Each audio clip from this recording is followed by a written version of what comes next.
What's up? Ghost Fictions is here and we're back again. This is a story where Izuku lost his memories and was in Honkai Impact. Lost and alone with broken memories following the boy, nowhere to go. He continues to walk towards a path that will one day help him regain and mend the broken memories inside him. The only question the boy asks himself is, who am I? Not knowing that he is the rising hope for the world. But before we start, please consider subscribe to the channel and give this video a like. Don't forget to check the description for more informations and support the amazing author AceAkuma for writing this story. Now, let's get into part 1. Chapter 1. A broken memory. Where am I? He laid on the ground as he felt the freezing snow on his back, the snow gently landing on his nose as it tickled it. It was cold, so cold that he could see his own breath. The boy sat up as he looked around to him surrounded by a forest. He felt the cold gracing his hands as he stood up. He didn't know where he was at, nor did he recognize anything. The boy walked towards a frozen lake as he kneeled down to see the ice reflecting his image. Freckles that formed a diamond, black hair with green highlights. The boy looked up as he saw the world before him. As if he was a newborn, not knowing anything about the world. But alas, he kept on walking. Trying to find something, someone to be exact, but he didn't know who or why. He just kept moving forward. Shixel HQ. What's going on, what's happening? The man opened his eyes as his red eyes opened to see bubbles in front of him, but as he focused his vision. He saw a man staring at him, a man with blonde, long hair with ambitious green eyes.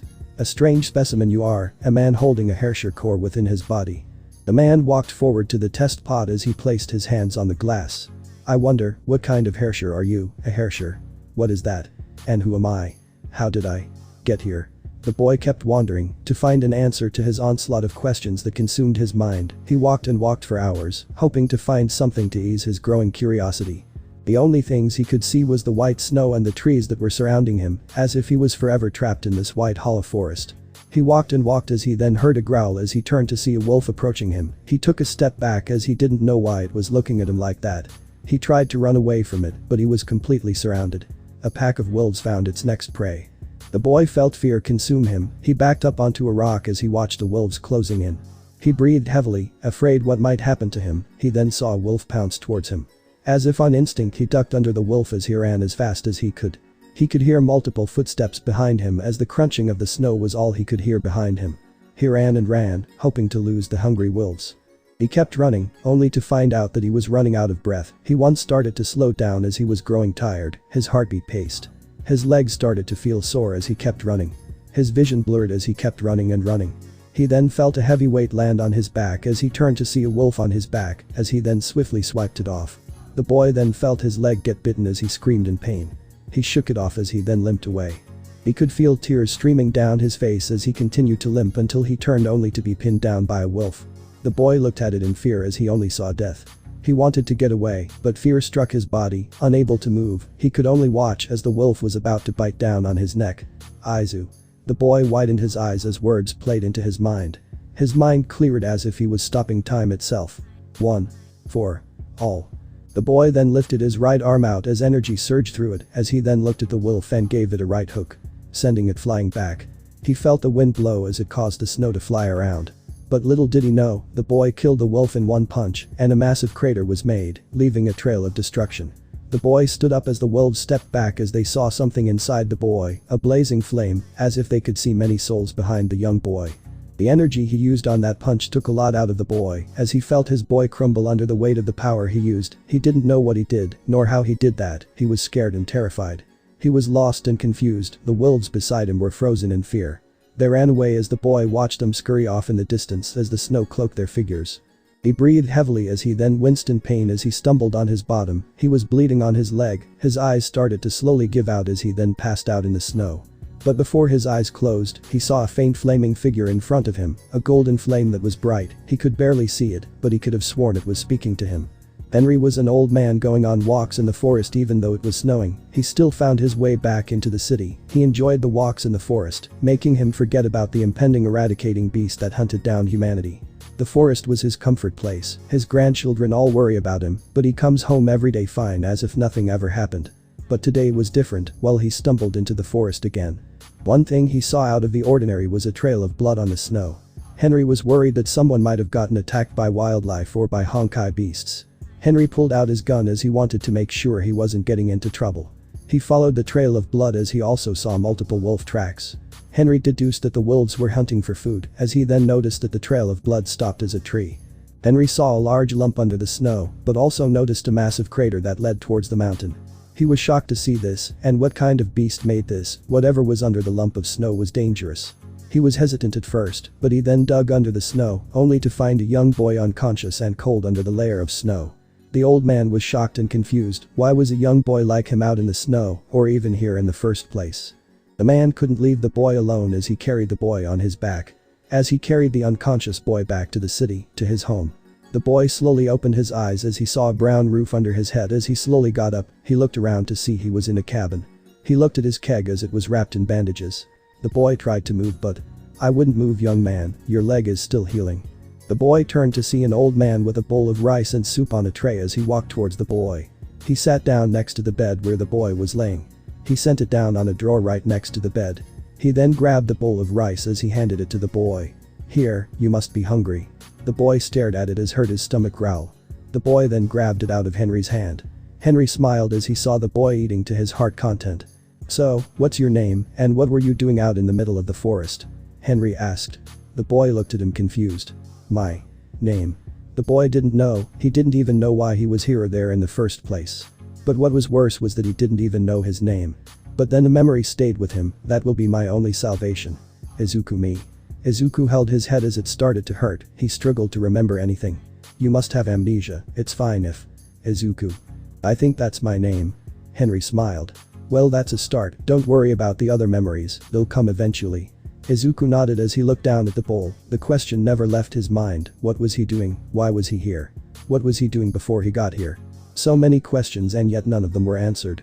Henry got up as he then walked to another drawer as he pulled some clothes out. They were torn and tattered, as if the person who was wearing the clothes were in a rough battle.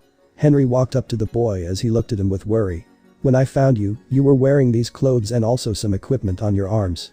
Izuku looked at them as he noticed it was black with yellow lines on them. He then looked at the gloves that Henry was holding. He noticed that it was very complex for a glove, as if it was supposed to fire something out of them.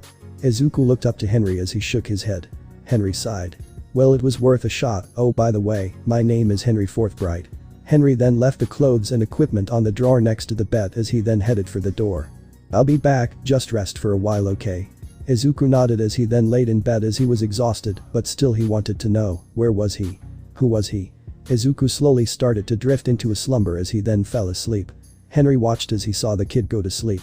Henry walked into the kitchen as he then grabbed his phone and dialed a number. The ringing was heard when he dialed the number. The phone clicked as a voice could be heard. "Hello? Grandpa? Faith, please come by at my place, I need your help." Faith Forthbright, a woman in her early 20s. She was worried about her grandfather, the fact that she got a random call from him. As a Valkyrie, it's her duty to protect people, but also to help her grandfather. And the way he was talking to her was worrisome to her. She was on her way to a friend's when she got the call. Her grandfather loved to live in the woods, and it was worse when it was snowing, because you never know what could happen in the forest. She sighed as she stopped at the driveway of her grandfather's house. She got out of her car as she then walked up to the house as she knocked on the door. "Grandpa? Are you there?" The door opened as she saw her grandfather. "Grandpa, did you get attacked by a Honkai beast?" She expressed her worry, but she noticed that he didn't have any injuries, or did he have a worried expression more like a serious one, instead of his carefree expression. "Nothing of the sorts, but you might want to follow me." Her grandfather led the way as she followed him in confusion as he opened the door to the guest room. She looked into the room to see a green-haired boy sleeping soundly as she saw tattered clothes next to him. She widened her eyes as she turned to her grandfather. "What the hell, Grandpa?" Henry shrugged. "I found him in the middle of the forest covered in snow." Faith looked at her grandfather as she sighed as she looked at the boy. "But the problem is that he has amnesia." Faith widened her eyes as she looked worried. "So how are we supposed to find his family?" "Well, I did get his name, it's Izuku." "No last name?" "I don't think he remembers." Faith rubbed her forehead. Today was her day off, and now she has to deal with a boy who doesn't remember who he is. "Alright, I stay here for a bit and help." Henry smiled. "Thank you, Faith." With Izuku. Izuku was surrounded by blackness as he felt a weight on his chest as he looked at it. His chest was on fire, burning brightly as if it was something of a torch. The flames were multicolored as if it signified something. A voice could be heard through the flames. "Young man, you too can become a hero." Izuku then opened his eyes as he was now back to reality. He lifted himself up as he peered out the window as it was already nighttime. Oh, you're awake. Izuku looked towards the direction of the voice to see a girl with ash blonde hair that reached down to her shoulder. She seemed to be in her mid-20s. Izuku was confused. Who is she? My name is Faith, my grandpa brought you in, and he called me to see if you're alright. Izuku nodded as he tried to get up. Ah, wait, let me check your leg real quick. Faith pulled the blanket off to see his leg as it was wrapped neatly and tight so that the blood wouldn't leak out. She then pulled out a syringe as she then looked at him for consent. Izuku nodded his head and she injected it into him as he flinched a bit. He then felt the pain go away as he then looked at his leg in shock as she unwrapped the bandages. It was healed, completely how it was. He moved his leg around in shock. Latest heal technology does wonders. Faith spoke up. She noticed scars on his right hand as if it was busted up many times. She then lifted up his right arm as Izuku felt embarrassed as he flushed. She scanned his arm as she rolled up his sleeve to see an even bigger one that reached his shoulder to his elbow. How did you get these scars? Izuku shook his head. I don't remember. Faith looked at the boy solemnly as the door behind her opened. I brought some food for you both. Faith turned as she smiled. Thanks, Grandpa. Henry turned to Izuku. How are you doing?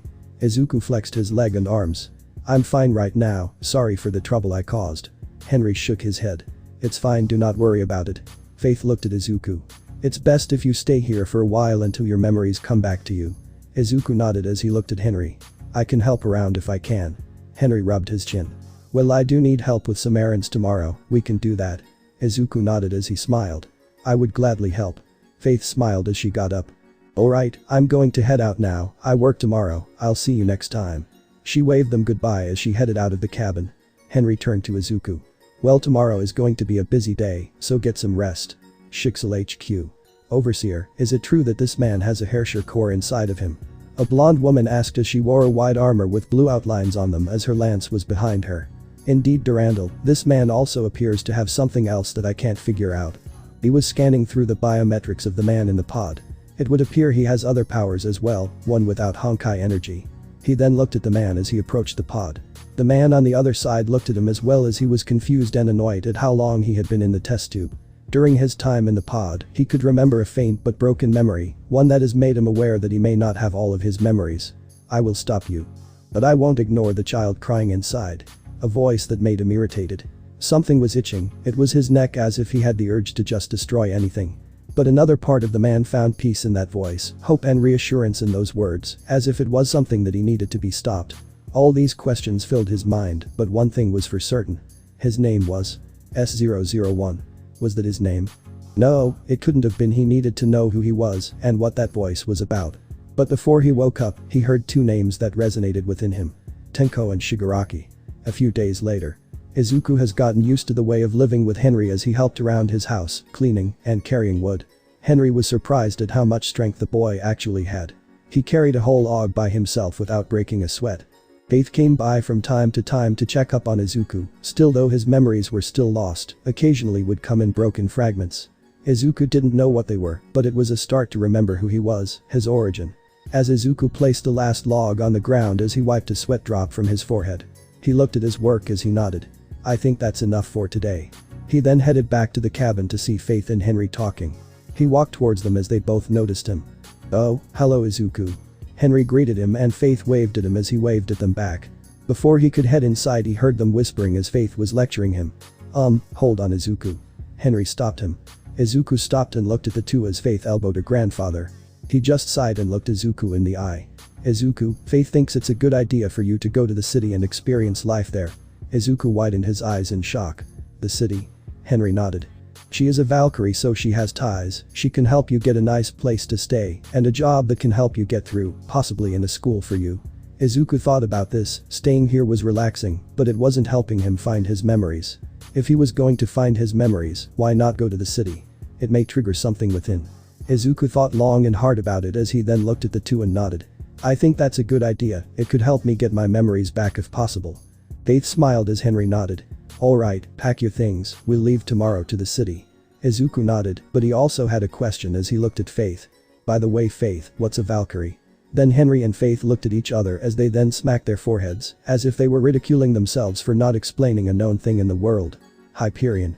Clashing and explosions could be heard in a training room as a girl with white hair that was braided into a twin ponytail. She breathed heavily as she was surrounded by a bunch of metal scraps from the robots that she defeated. She breathed slowly as she then stowed away her 2 pistols. She looked at the havoc she caused as she then pressed a button on a hologram. It cleared the room in an instant as she then turned around and exited the training room. "Kiana, you're pushing yourself too much." A woman with slight purplish hair confronted the girl named Kiana. She smiled as she waved at her. "I'm fine, Fu Hua, it's really nothing." She walked past Fu Hua as the latter looked worried. She was pushing herself. Maybe it was because of Mei, the fight they had made Kiana more distant and hurt. She fought only to lose to her, and at the cost of her joining the World Serpent. She even saved Fu Hua from eternal suffering, but the separation between the 2 friends hurt her more. Fu Hua couldn't see her like this. Fu Hua followed the girl as they both entered the main hall where Bronya, a girl with curly grey pigtails and a woman that was almost the size of Bronya, the principal and leader of anti-entropy, Teresa. The 2 were looking at a screen, as Kiana and Fu Hua were curious on what they were looking at. "What's the matter?" Fu Hua asked. "There seems to be 2 energy signals, 2 signify a glimpse of Herrscher energy." Kiana walked up. "Do we know what kind of Herrscher it is?" Bronya shook her head. "My system isn't getting a correct result, but we know the 2 locations." "Where?" Fu Hua asked. "One at Shixel HQ. Teresa stated as there was some spite in her voice. "Well, it's to be expected when Auto Apocalypse kidnapped Kiana and turned her to the Herrscher of the Void and caused the 3rd Honkai invasion. What do you think Auto is up to?" "Who knows, but knowing Grandpa, it isn't good." Kiana then looked at another location pinpointed on the map. "And the other one?" Bronya zoomed in on the location. It was near a forest, but the signature died a few days ago, but it was a massive spike. Kiana looked at the location again, Hashbull City. Mei read it out loud as she stood in front of Kevin and Raven. "Indeed, we got a massive spike outside the city. A Herrscher energy signal appeared there a few days ago. You and Raven will investigate and search for the Herrscher," Kevin ordered. Mei nodded as she sighed. Raven and Mei walked out of the room they were as they got ready to go to the city they were assigned. "Man, why of all days did it have to be on my day off?" Raven complained. Mei just scoffed. "Well, we better finish it quick so you can enjoy your vacation with Sora." Raven just glared at her. "Oh, shush you." They got their equipment as Mei was grabbing some stuff until a picture fell out of her locker. She grabbed it to see her friends back at St. Freya. Oh, how she wished to go back to the old days where she can enjoy the times that they had. But it was all too late for that now. She was Herrscher now, and she was now a part of the World Serpent. They walked out of the building as they got into a car as Raven drove. "Do you know what Herrscher it is?" Raven shook her head. "All we got was that it was comparable to a Herrscher." "I see." Mei looked out the window as she watched the buildings pass them. She then heard ringing as she looked at Raven to see she was calling someone. "Who are you calling?" "A fellow Valkyrie that is stationed there, she can help us." Mei nodded as she then continued to stare out of the window. "A new Herrscher? That shouldn't be possible." "With Izuku." Izuku set the last box down as he stared into the empty room that was now his apartment. He couldn't help but feel something inside of him welling up. He stepped into the room as he absorbed what was going on. Izuku looked at his apartment as he examined the space he was in, a small kitchen with a living room next to it, as he looked at a door that led to a bathroom, as he then walked over to the window to see the outside, snow falling down. He looked at the box as he started to unpack, but when he opened the box, he noticed the outfit that he wore when Henry found him. The green suit with red metallic bandages and white damaged gloves and a tattered yellow scarf. He didn't know why he held on to it, it was damaged and burnt. But he kept it anyway. He felt like it was a lost memory that he couldn't just toss away. He felt the need to keep it close to him, especially the scarf. He looked outside as the snow was hitting the ground. He was in an unknown area with nothing to remember or to call to. He was lost with his broken memories. Until a sudden memory called back to him, a faint one, but it was there, a figure floating above him. The figure stared down on him with glowing orange eyes, but they were not warm, they were cold as night. As a single swipe of her hand, everything around him vanished in an instant. Izuku opened his eyes in a panic as he looked at the suit one more time. He didn't know what that was, but it felt real to him. Maybe that's what happened to him and why he couldn't remember anything. "Izuku. Come on, we have to get you to the place before it closes." "I'll be right there." He then grabbed the suit and the equipment as he placed them on a table, as he then grabbed a jacket and slipped into a pair of red sneakers, as he then walked out of his apartment, unknown to anything about this world. Not knowing what might come to him, but his broken memories are the only thing that remains with him. Chapter 2. Pushing memories. "Watch out," was all he heard as he turned his head towards the voice. He saw a light up ahead. He walked towards it hoping to find answers, memories that could connect to his past self, but once he approached the light, all he saw was a blazing fire and destruction. Buildings eviscerated, fire spreading like wildfire. Chaos erupts from every corner of the ruined city. Izuku widened his eyes in horror as he took a step back as he tripped over something. He fell and landed on his bottom. He looked at what he tripped over as he saw a body, burned to a crisp. Unrecognizable to even know who it was. Ah. Izuku jumped away as he stepped on something else. He heard a grueling crack as he turned to see a mountain of burning corpses behind him. Izuku could only stare at it in horror as he felt a presence behind him. He swiftly turned around only to see a woman floating above him. Her long white hair flowing through the air as she hovered above him. Dressed in a white battle dress that had black feathers attached to it. Her shoulders were exposed as she also had black feathers wrapped around her neck. Izuku's emerald eyes stared deep inside those cold orange hues that stared down at him. His head then started to sting in pain as voices started to drown his head. He looked at her as he saw a girl that had long bright purple hair but was wearing a completely different outfit than the first. Her outfit was very complex as she had an evil grin etched across her face. All he heard from her was, "Die, human." Izuku abruptly lifted himself upright as he breathed heavily in a panic. He held his chest as he tried to calm himself down. He rubbed his head as he looked at the time. It was 6:30 in the morning as he stared at the clock. He sighed as he got up from his bed. Again with these nightmares. Izuku looked out the window as he saw the sun barely visible through the clouds as he then yawned. He got out of bed as he looked at what date it was. April 16th, Tuesday, XXXX. Izuku couldn't believe that it had been 4 months since he moved here. Faith got him accustomed to the place as she registered him for school and also got him a job at a nearby cafe by his apartment complex. Izuku sighed as he then heard his phone ring. He looked at it as he saw who called him. He answered. "Dan. Why are you calling me so early? Isn't it obvious? Gotta show you around the school before class starts. You're new here, so gotta get you accustomed to everything." Dan is his coworker that he met during his first day. Dan was a mystery to Izuku because he would flirt with every girl he deems attractive but would get straight up rejected. He didn't know why Dan would keep going, but he didn't question it. "So come on. Get your butt here, hurry. Doesn't class start at 8:15? He didn't get an answer as Dan hung up. Izuku just rubbed his nose as he grabbed his brand new uniform and pants along with a tie. Izuku went to the bathroom to brush his teeth and change. Today was his first day of school at Hashbull Private High School. The reason he was at a private high school was that Faith and Henry agreed to put him in school because he was of age, and now both the Forthbrights are paying for it. Hence why Izuku got a job, to repay them once he gets out. Izuku didn't want them to pay for him, but they were stubborn. Izuku walked out of his bathroom as he was now in his uniform. He fixed his tie up a bit as he then headed towards his small kitchen. He opened the fridge to see that he was running out of food. Izuku frowned as he grabbed a carton of eggs and a small bag of bacon. Guess this'll have to do. Izuku cooked his breakfast and then headed out of his apartment at 7:10. Izuku was greeted by his neighbors, greeting them on the way. The streets were buzzed as people were also getting to school and work as well. Izuku was in the crowd as he was about to cross a street until an alarm blared out. He looked at the sound as he saw white beasts fly across the street. Izuku widened his eyes in shock as he saw Valkyries facing off against Honkai beasts. People didn't seem to be bothered, as if it was a daily occurrence. Some people were even cheering them on. Izuku saw people pumping their hands in the air, shouting Valkyrie. He then noticed someone familiar facing a couple of Honkai beasts. Faith Forthbright, she explained what Honkai beasts were and what Valkyries do. After that, Izuku did his own research after her telling him the gist of what was going on. He then saw a massive Templar landed on a train track. Multiple Valkyries started to attack it as Izuku stared in awe. That's a big Han. That's a big villain. Izuku widened his eyes as a voice came out of his mind. He shook his head as he held it. What was that? Before he could ask any more, he heard electricity sparking as he looked up again. Time slowed down in an instant as he saw a red lighting racing towards the Templar. A woman with purple hair that was tied into a ponytail as she wore a red and black combat dress. Her blade was glowing red and radiating lightning. For that split second Izuku saw her eyes as he was stunned by her. Cold purple eyes that were so electrifying. In that moment the Valkyrie split the head of the Templar in an instant. She landed behind it as she sheathed her sword. The beast was struck by a multitude of red lightning as it was eviscerated, leaving nothing behind it. Izuku's eyes were sparkling in awe. That was so cool. Tell me about it, now come on, we gotta get to school. Izuku blinked a bit as he turned to see Dan right next to him. When did you? Got here 10 minutes ago, couldn't help but see you staring at the Valkyrie. Dan smirked. So, does someone have a celebrity crush?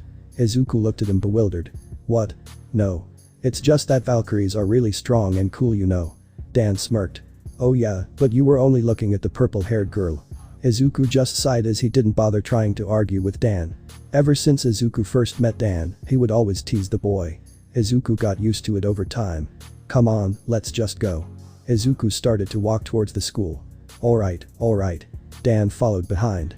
As the scene was getting cleaned up, the purple-haired girl dusted herself as she turned around to see a multitude of people staring at her in awe. She sighed as she heard her phone ring. She looked at it as she ignored it. Raiden Mei was stationed at Hashbal City in order to find the irregular spike of energy that spiked 4 months ago, but since her arrival with Raven, no spikes were detected. She was starting to wonder if the readings were miscalculated. You sure are strong from what the report say. Mei turned to see a blonde short-haired woman standing in front of her as she smiled at the Herrscher. Mei smiled as she walked up to the girl. Didn't want anyone getting hurt. Faith laughed. Certainly you didn't want that. Anyways, I have to report this back to HQ. You're still not familiar with the city. I suggest going sightseeing with Raven. Mei pondered on the thought as she nodded. I'll think about.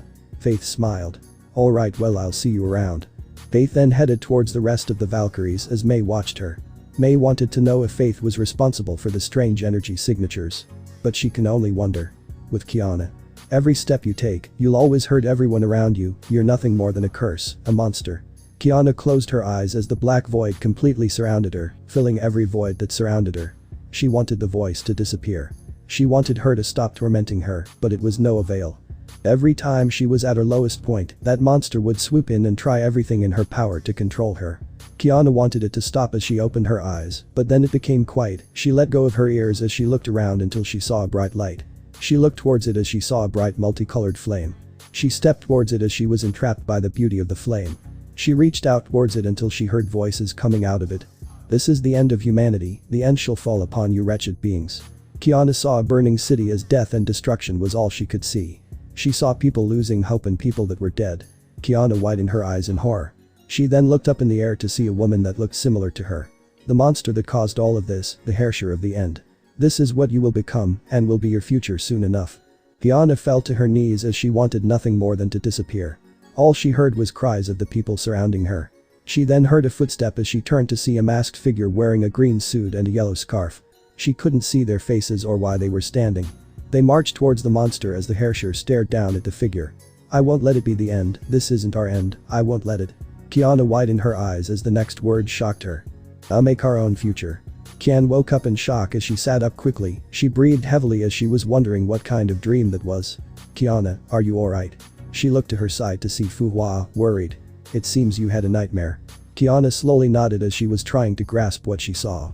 I'll let you be, but there is breakfast waiting for you, Bronya, Seal. And Teresa are waiting for you. Kiana nodded as Fu Hua left her room. Who was that? With Izuku. This is Izuku Forthbright, he'll be joining us from now on, go ahead, take a seat by Dan. Izuku nodded as he walked towards where Dan was seated.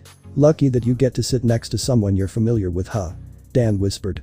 That's because you volunteered to show me around. Dan just waved him off as the teacher started to begin class sessions. Alright, this is your last year of high school, so it's best to start thinking about what to do with your life. Though some of you have capabilities to be a Valkyrie, the rest need to start thinking about what you're going to do. Izuku looked at the notebook that he was about to write in. He stared at it as he wrote on the top of the page. Future plans. Izuku looked at it in deep thought. What happens if he remembers everything, what then? What will he do with those memories once he's found out who he is? Izuku wrote down the following words. To remember who I am. Izuku looked to his right to see Dan was asleep, completely ignoring the teacher. Izuku sighed as he continued to look at the teacher and the rest of the class. Everyone knew who they were and what they were going to do, but him, it's like he just started. He didn't know where he came from or what he was before his amnesia. He wanted to know who he was so badly. He felt alone in the world, completely lost. But the feeling of loneliness wasn't a stranger to him, he felt this feeling before. Being left out, not knowing where to go or what to do, being drifted apart from the world itself. Izuku then heard the bell ring as he snapped out of his thought as he heard Dan jump from his seat as he looked at the ladder. Dan yawned a bit as he looked at Izuku. What's up, man, you look like you lost your dog or something. Izuku was about to speak until. Mr. Forthbright, I need to speak with you. Izuku nodded as he got up from his seat and followed the teacher. As they were in the halls, the teacher turned to Izuku. I heard from Faith that you have amnesia and that you're trying to get your memories back. Izuku nodded as he continued to listen. I know that it's hard to try to fit in since you're just trying to find yourself. Remember, you can ask me for help if you need anything. Izuku smiled. Thank you, sir, I keep that in mind. The teacher nodded.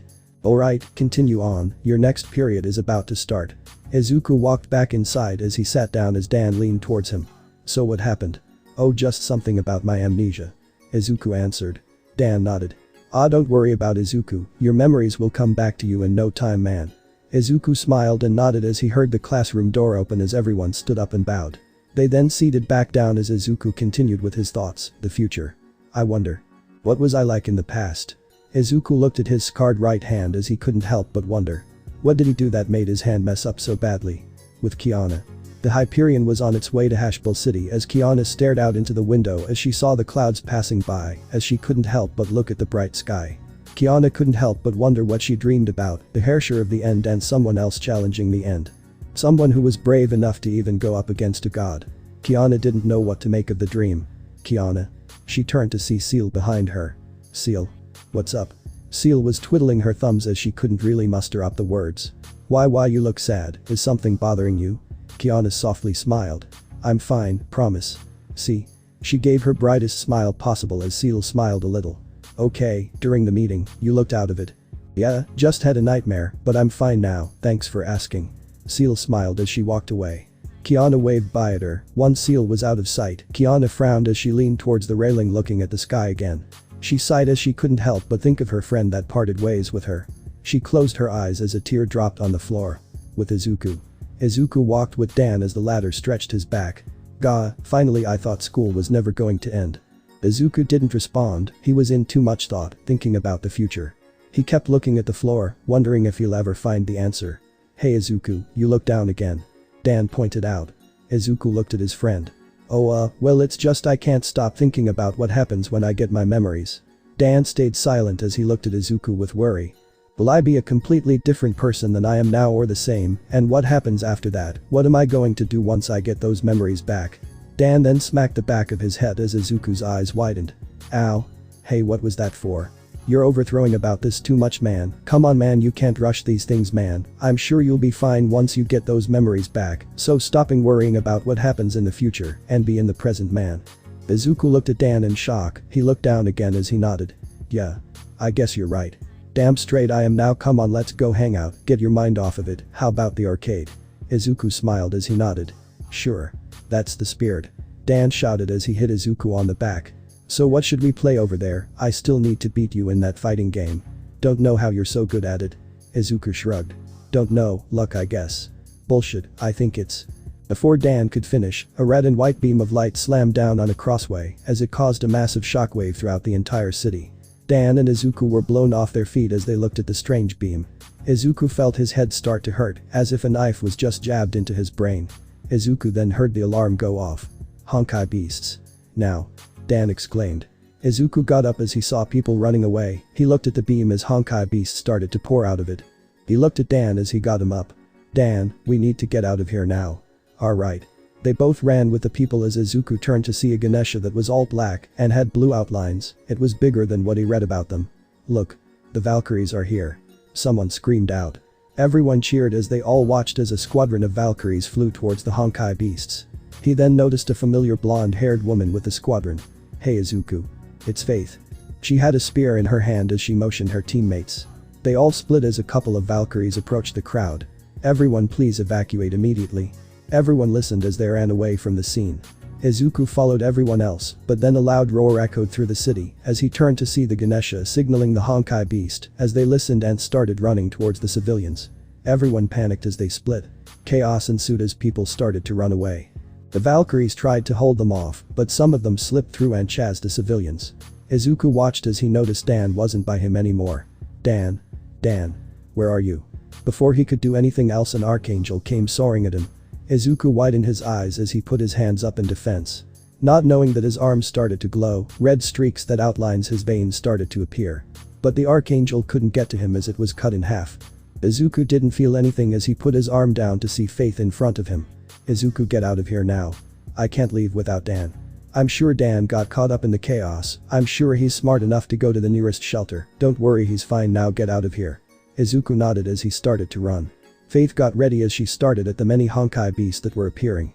What the hell is going on here? Izuku ran as fast as he could as he saw many Honkai beasts invading the city. People running away as he didn't stop, he just kept going, but then a Templar appeared in front of him, stopping him in his tracks. Its lance about to implement Izuku, but he dodged it in time as he ran again. Only for a huge explosion to happen, knocking the wind out of him as he flew a few feet. This caused Izuku's vision to blur as he saw people running away, not bothering to help him. He tried to get up as he watched cars and buildings on fire. The city is almost in shambles. Izuku then saw a Ganesha, not the same size as the one before, but its eyes was nothing to laugh at. Izuku felt fear coursing through his body as he tried to crawl away. The Ganesha rampaging through the city, causing havoc and destruction. Screams of the people were heard. I need to get out of here before. Ow. Ow. Izuku froze as he turned his head behind him. He saw a little girl in front of the incoming Ganesha, her legs stuck underneath debris from the buildings. Izuku stared in horror, too many people running away, not paying attention. Only one was screaming for that child, her mother crying for her. Izuku felt like time froze in place, everything stopped in his vision, focusing on the little girl and the mother. Why is no one trying to help them? Someone, anybody, save them. A Valkyrie. Yeah, a Valkyrie will come, but they're too busy, too many people are scared, no one is paying attention. Ganesha looked at the little girl as it started to stomp towards her. Izuku widened his eyes. She's going to die. He felt his heartbeat faster than usual, blood pumping throughout his body. Someone save my daughter. ZZZT. There are stories of many heroes, of how they became great. He got up and ran, but not with everyone, where everyone was too afraid to look. No, he ran towards the Ganesha, no, not at the beast. But most have one thing in common. Izuku was running towards the girl. Their bodies moved before they had a chance to think. The girl that needed saving. Izuku was in a full sprint, racing towards the girl. He ran as fast he could, every ounce of his energy poured into his legs, his arms, his core. He felt his whole body gaining energy unlike anything he felt before. No, he has felt this before. In the forest, when he was attacked by those wolves. But this feeling was different from that time. This was not the feeling to survive, but to save those in need. Go. 9th. You too can become a hero. A green lightning zoomed through the street. Like a flash of light that is unable to track with the human eye. The green lighting then collided with the Ganesha, causing a clash between the two. But the green light was so strong that it sent the Ganesha flying back within seconds. Sending it on his back, the shock wave was so strong that it felt like the whole world shook once the green lightning appeared.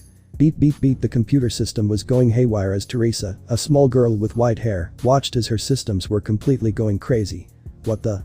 It's the same energy but stronger than the spike 4 months ago. Teresa noticed a massive spike in the city as she then looked out the window to see a green flash in the city. Is that the new Herrscher? Izuku fell on his back as he gasped for air. Grah. What just happened? He saw the Ganesha on its back as it started to disintegrate. Wow. What did I just do? Izuku looked at his hands as there was a faint glow and green electricity dancing around his arm. But it disappeared as soon as his body started to relax. He didn't know what he did, all he wanted to do was save the girl, but everything blacked out from there and now the beast was dead and he was not where he originally was. He then heard the girl sniffling and crying.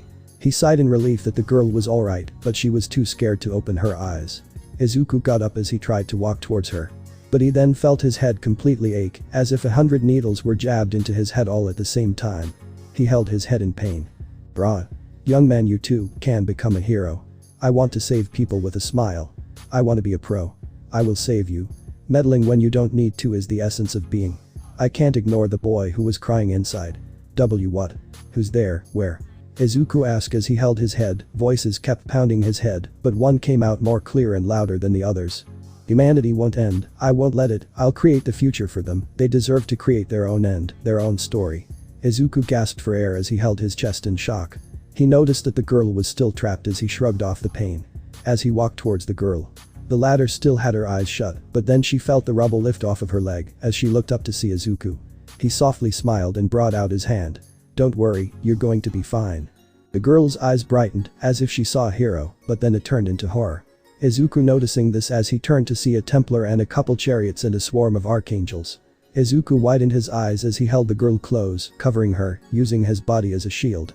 Closing his eyes, preparing himself for the onslaught, but it never came. He then heard a loud crackling sound as the sound of thunder was heard.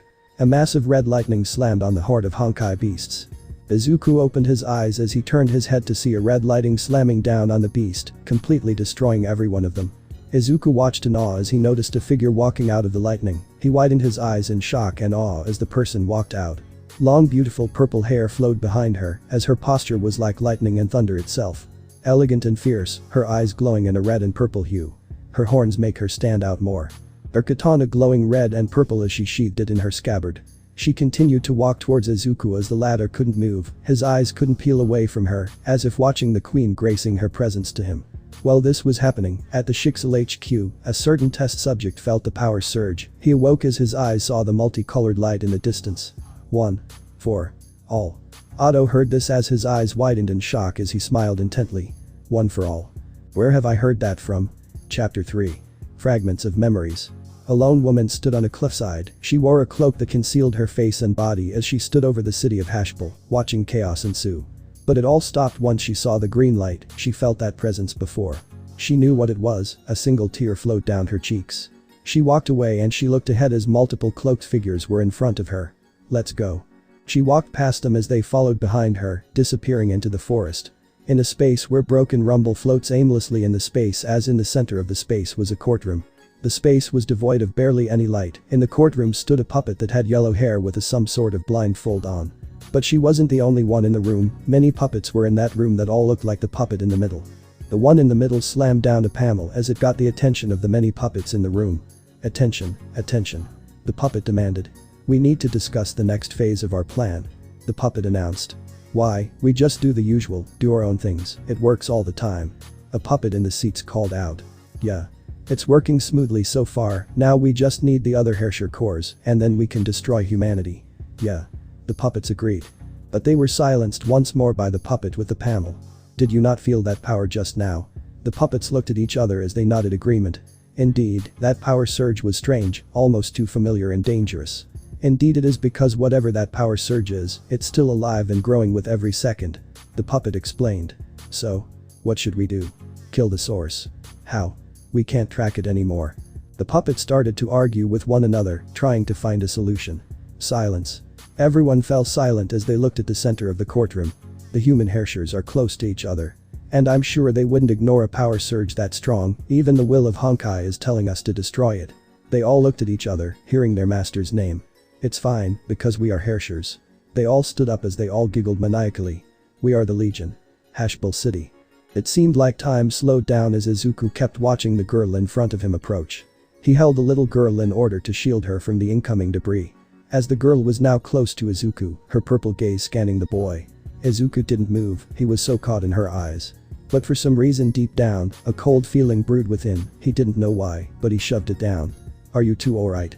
She asked. Izuku snapped out of it as he nodded in response. Good, please evacuate immediately. Her voice was stern but gentle at the same time. Izuku stood up as he carried the girl to the mother, who was crying her heart out. Here you go, ma'am. She handed her child to her as the mother was relieved and embraced her child. Apologizing to the child, I'm sorry, Diana. I'm sorry, Izuku. Izuku widened his eyes as he shook his head in confusion. Ma'am, it's best if we get to shelter and wait for the clear. She nodded as she got up and ran off towards the direction of the shelter. Izuku watched her as he couldn't help but wonder why he heard all those voices. What were they? Were those his memories? He didn't know, but it wasn't the time to question it right now. He followed behind the mother and daughter, but what he didn't know was that the girl who saved them watched Izuku leave. She witnessed what he did, what he was capable of. And how reckless his action was. She then heard movement behind her as she turned to see more Honkai beasts were approaching, especially the giant Parvati. She unsheathed her blade as lightning danced around her.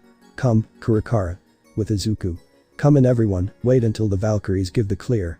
Izuku walked around the shelter, looking for Dan. He saw many people hurt, wrapped in bandages, and some were in body bags. Izuku didn't know what was happening, this was his first Honkai attack he had witnessed. He watched as people were filled with sadness and pain. Some were near the body bags, hovering over their dead loved ones. Izuku was surrounded by despair and death. He felt a deep hole inside him, telling him he should have done something. But what could he have done? There was nothing he could do. Even if he could use that power again that he used against the Ganesha. It's not like he did it on command, it all happened so fast that he couldn't process what was going through his body. Izuku. He looked up as he saw Dan in front of him. Dan. Before he could say anything else, Dan elbow locked him under his arm as he gave him a nuggie. You damn idiot. You had me scared for a second. Dan cried. I should be saying the same thing, you disappeared when things went south. Izuku argued. Dan let go of Izuku as he looked at Izuku, offended. Well, my bad, an entire mob pushed me away from you. Izuku smiled as he shook his head. Well, as long as you're fine. Dan grinned. Damn straight. Excuse me, sir. Izuku turned around and saw no one there until he felt a tug in his pants as he looked down to see the young girl he saved. "Oh. It's you. Are you okay? How's your leg?" Izuku asked. Dan was confused why Izuku was talking to a little girl. "It's fine, thanks to you, mister. Thank you for saving me." She bowed her head as Izuku waved his hands. "Oh. Don't mention it, I just kinda moved without thinking, so yeah." As Izuku was talking to her, the mother approached them as she patted her daughter's head. "I can't thank you enough for saving her, you have my gratitude." Izuku blushed in embarrassment as he scratched his head. It was nothing." The daughter jumped in excitement. "You were so cool, you were like a superhero. Are you secretly a Valkyrie?" the girl asked in excitement. Now Dan was even more confused on what was going on. The hell did Izuku do? "Oh no. I'm not, I honestly don't know what I did there. It's not common for a male to use Honkai energy. You could be the one of many or the first ever male Valkyrie documented. I'd say apply to a Valkyrie Academy," the mother suggested. Izuku continued to wave his hands in denial. "I think we're jumping the gun here, plus I doubt they'll let a boy enter an all-girls school." The mother nodded. "True, however we are forever in your debt, sir, thank you again." The girl smiled brightly. "Thank you for saving me, Mr. Hero." As the two went on their way, Izuku turned around to see Dan looking at him suspiciously. "What? You got a lot to explain, dude." Izuku sighed as he heard the doors open and saw the rescue team. "The coast is clear, all Honkai have been eliminated." Everyone sighed in relief as Izuku saw everyone got up and headed towards the door. "We should head out as well, we should go home and get some rest." Izuku nodded as he followed Dan, but not after turning around to look at the body bags again. He couldn't ignore it. The feeling that was biting him inside. All he was thinking was, they could have been saved. Shixel HQ. "Sir, the levels are overloading, subject S001 is awakening." Otto stared at the man in the tube. All he saw was glaring red eyes. Interesting, that energy spike caused a reaction to him, whatever that was, the two of them might be linked. The whole building started to shake as the man in the test tube started to glow as he brought his hands out. A mixture of black and yellow waves started to form out of his hands. It then expanded as it shot through the entire facility. "Call in Durandal, she is needed," Otto ordered. "Sir, the comms aren't working. All systems have been temporarily shut down." Otto then widened his eyes in amusement as he saw subject S001 crumble his test tube as he stood there holding himself. All Otto heard coming from his mouth was, "It's cold." A raspy voice came out as the red eyes glowed ever so brightly as the man placed his hands on the ground and from there havoc was released. Otto instinctively pulled out the void archive, narrowly escaping the destruction that happened. He then was grabbed by the hand, pulling him further away from the havoc. He watched as his tower crumbled in an instant. He looked who grabbed him, it was Durandal as she had King hold him. She pointed her lance towards the energy she was feeling. This presence was a Herrscher. And something else. Shigaraki. One. For. All. He shook his head and smiled as he laughed maniacally as he looked up in the sky. "I don't need you anymore, master, from now on, I'll cause my own destruction." In the corner of his eyes a large sword was about to slam down on him, but he put his hand up as a barrier came out of his hands. Durandal stared down at him, but the man was confused, he felt strange, more powerful than he ever did. "Who are you, Herrscher?" Durandal demanded. He stared at her, not knowing what Herrscher meant. He only smiled as his eyes were crazed. "I am Shigaraki." He slammed his left hand on the ground as the ground started to crumble beneath him. Durandal pushed herself in the air as she saw the destruction that was once a HQ. Otto saw how everything turned a light gray before it started to crumble when he touched anything, as if it was decaying. Shigaraki was it. Otto was fascinated by the destruction, everything he touched decayed. If possible, he could be the one to make his plan into reality. With Izuku. Izuku jumped up from his bed, feeling something in the distance, but he didn't know what it was. He sighed as he couldn't help but wonder what he did that killed the Ganesha. He looked at his right hand, tracing the scars with his eyes. The power that he displayed was so strange and powerful but yet familiar. Izuku couldn't put a finger on it, but he wanted to know what it was. Izuku laid back down as he looked at the ceiling. He felt his eyes slowly starting to close as he fell asleep. When he was sleeping, a pink crystal flower appeared above him, hovering over him. A light giggle could be heard through the flower. The flower slowly descended onto his chest, upon landing on his chest, it shattered. With Kiana. Kiana couldn't sleep, she leaned against the railing of the Hyperion. She saw the city lights as she couldn't help but think about what happened and what she saw. Is it the new Herrscher? Is that why there are so many Honkai energy signals? See last. Bronyu doesn't know, this isn't like any energy signal that has been documented. Teresa, what do you think? Fu Hua asked. Teresa stood there as she was thinking. Teresa was in deep thought as she saw the green light vanish as she then turned towards everyone. This might be a stretch, but I don't think it's a new Herrscher, but… Auntie. Kiana wondered what she was thinking. Teresa then shook her head. It's nothing, for the time being, we need to investigate the city. Kiana and Branya, you'll be sent down to survey the area, report anything unusual. They both nodded. As they exited the room, they got on the deck of the Hyperion, as Branya transformed into her Herrscher form and summoned her bike. Kiana hopped on as they flew down the city. Kiana kept feeling a strange feeling inside her chest. That green light, it was strange to her, almost as if it was a familiar presence, but not to her but the other her within. Kiana, we're approaching the city. Branya looked behind her to see Kiana in deep thought. Branya then smacked her on the head. Ow. What was that for? Kiana shouted. Branya had a smug smile on her face. You weren't paying attention, Idioka.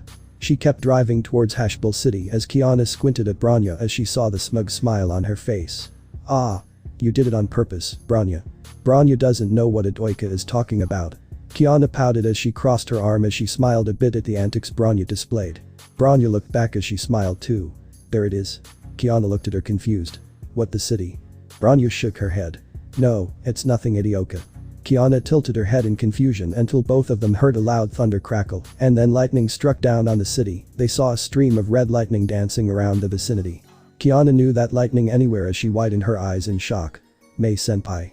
Branya looked as she turned her bike around and raced towards the lightning. Kiana held onto the bike as Branya full throttled through the sky.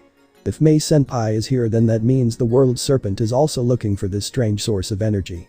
Kiana nodded as she stared at the lightning as she wanted to see her friend. They were above the city now as they saw many Honkai disintegrating. Kiana looked at the havoc the beasts caused, but then she felt something inside her awaken. She widened her eyes as she placed her hand on her heart as she heard her voice again.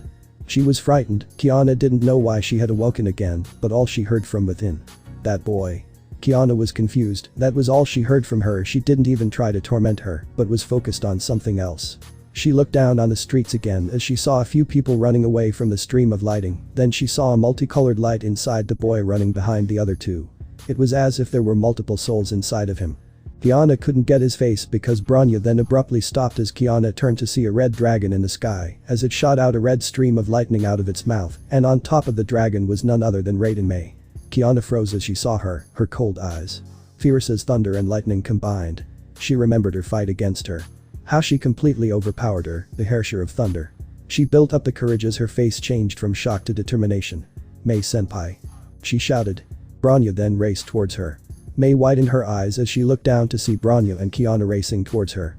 Mei closed her eyes as she looked at them, then unleashed a powerful thunderbolt to the ground as it stopped Branya from going any further. Kiana and Branya couldn't get any closer as the stream of lightning was cleared. She was nowhere to be seen. Kiana could only stare off in the distance as she couldn't reach her friend again. Present. Mei-senpai is in the city, but she's also here for the new Herrscher.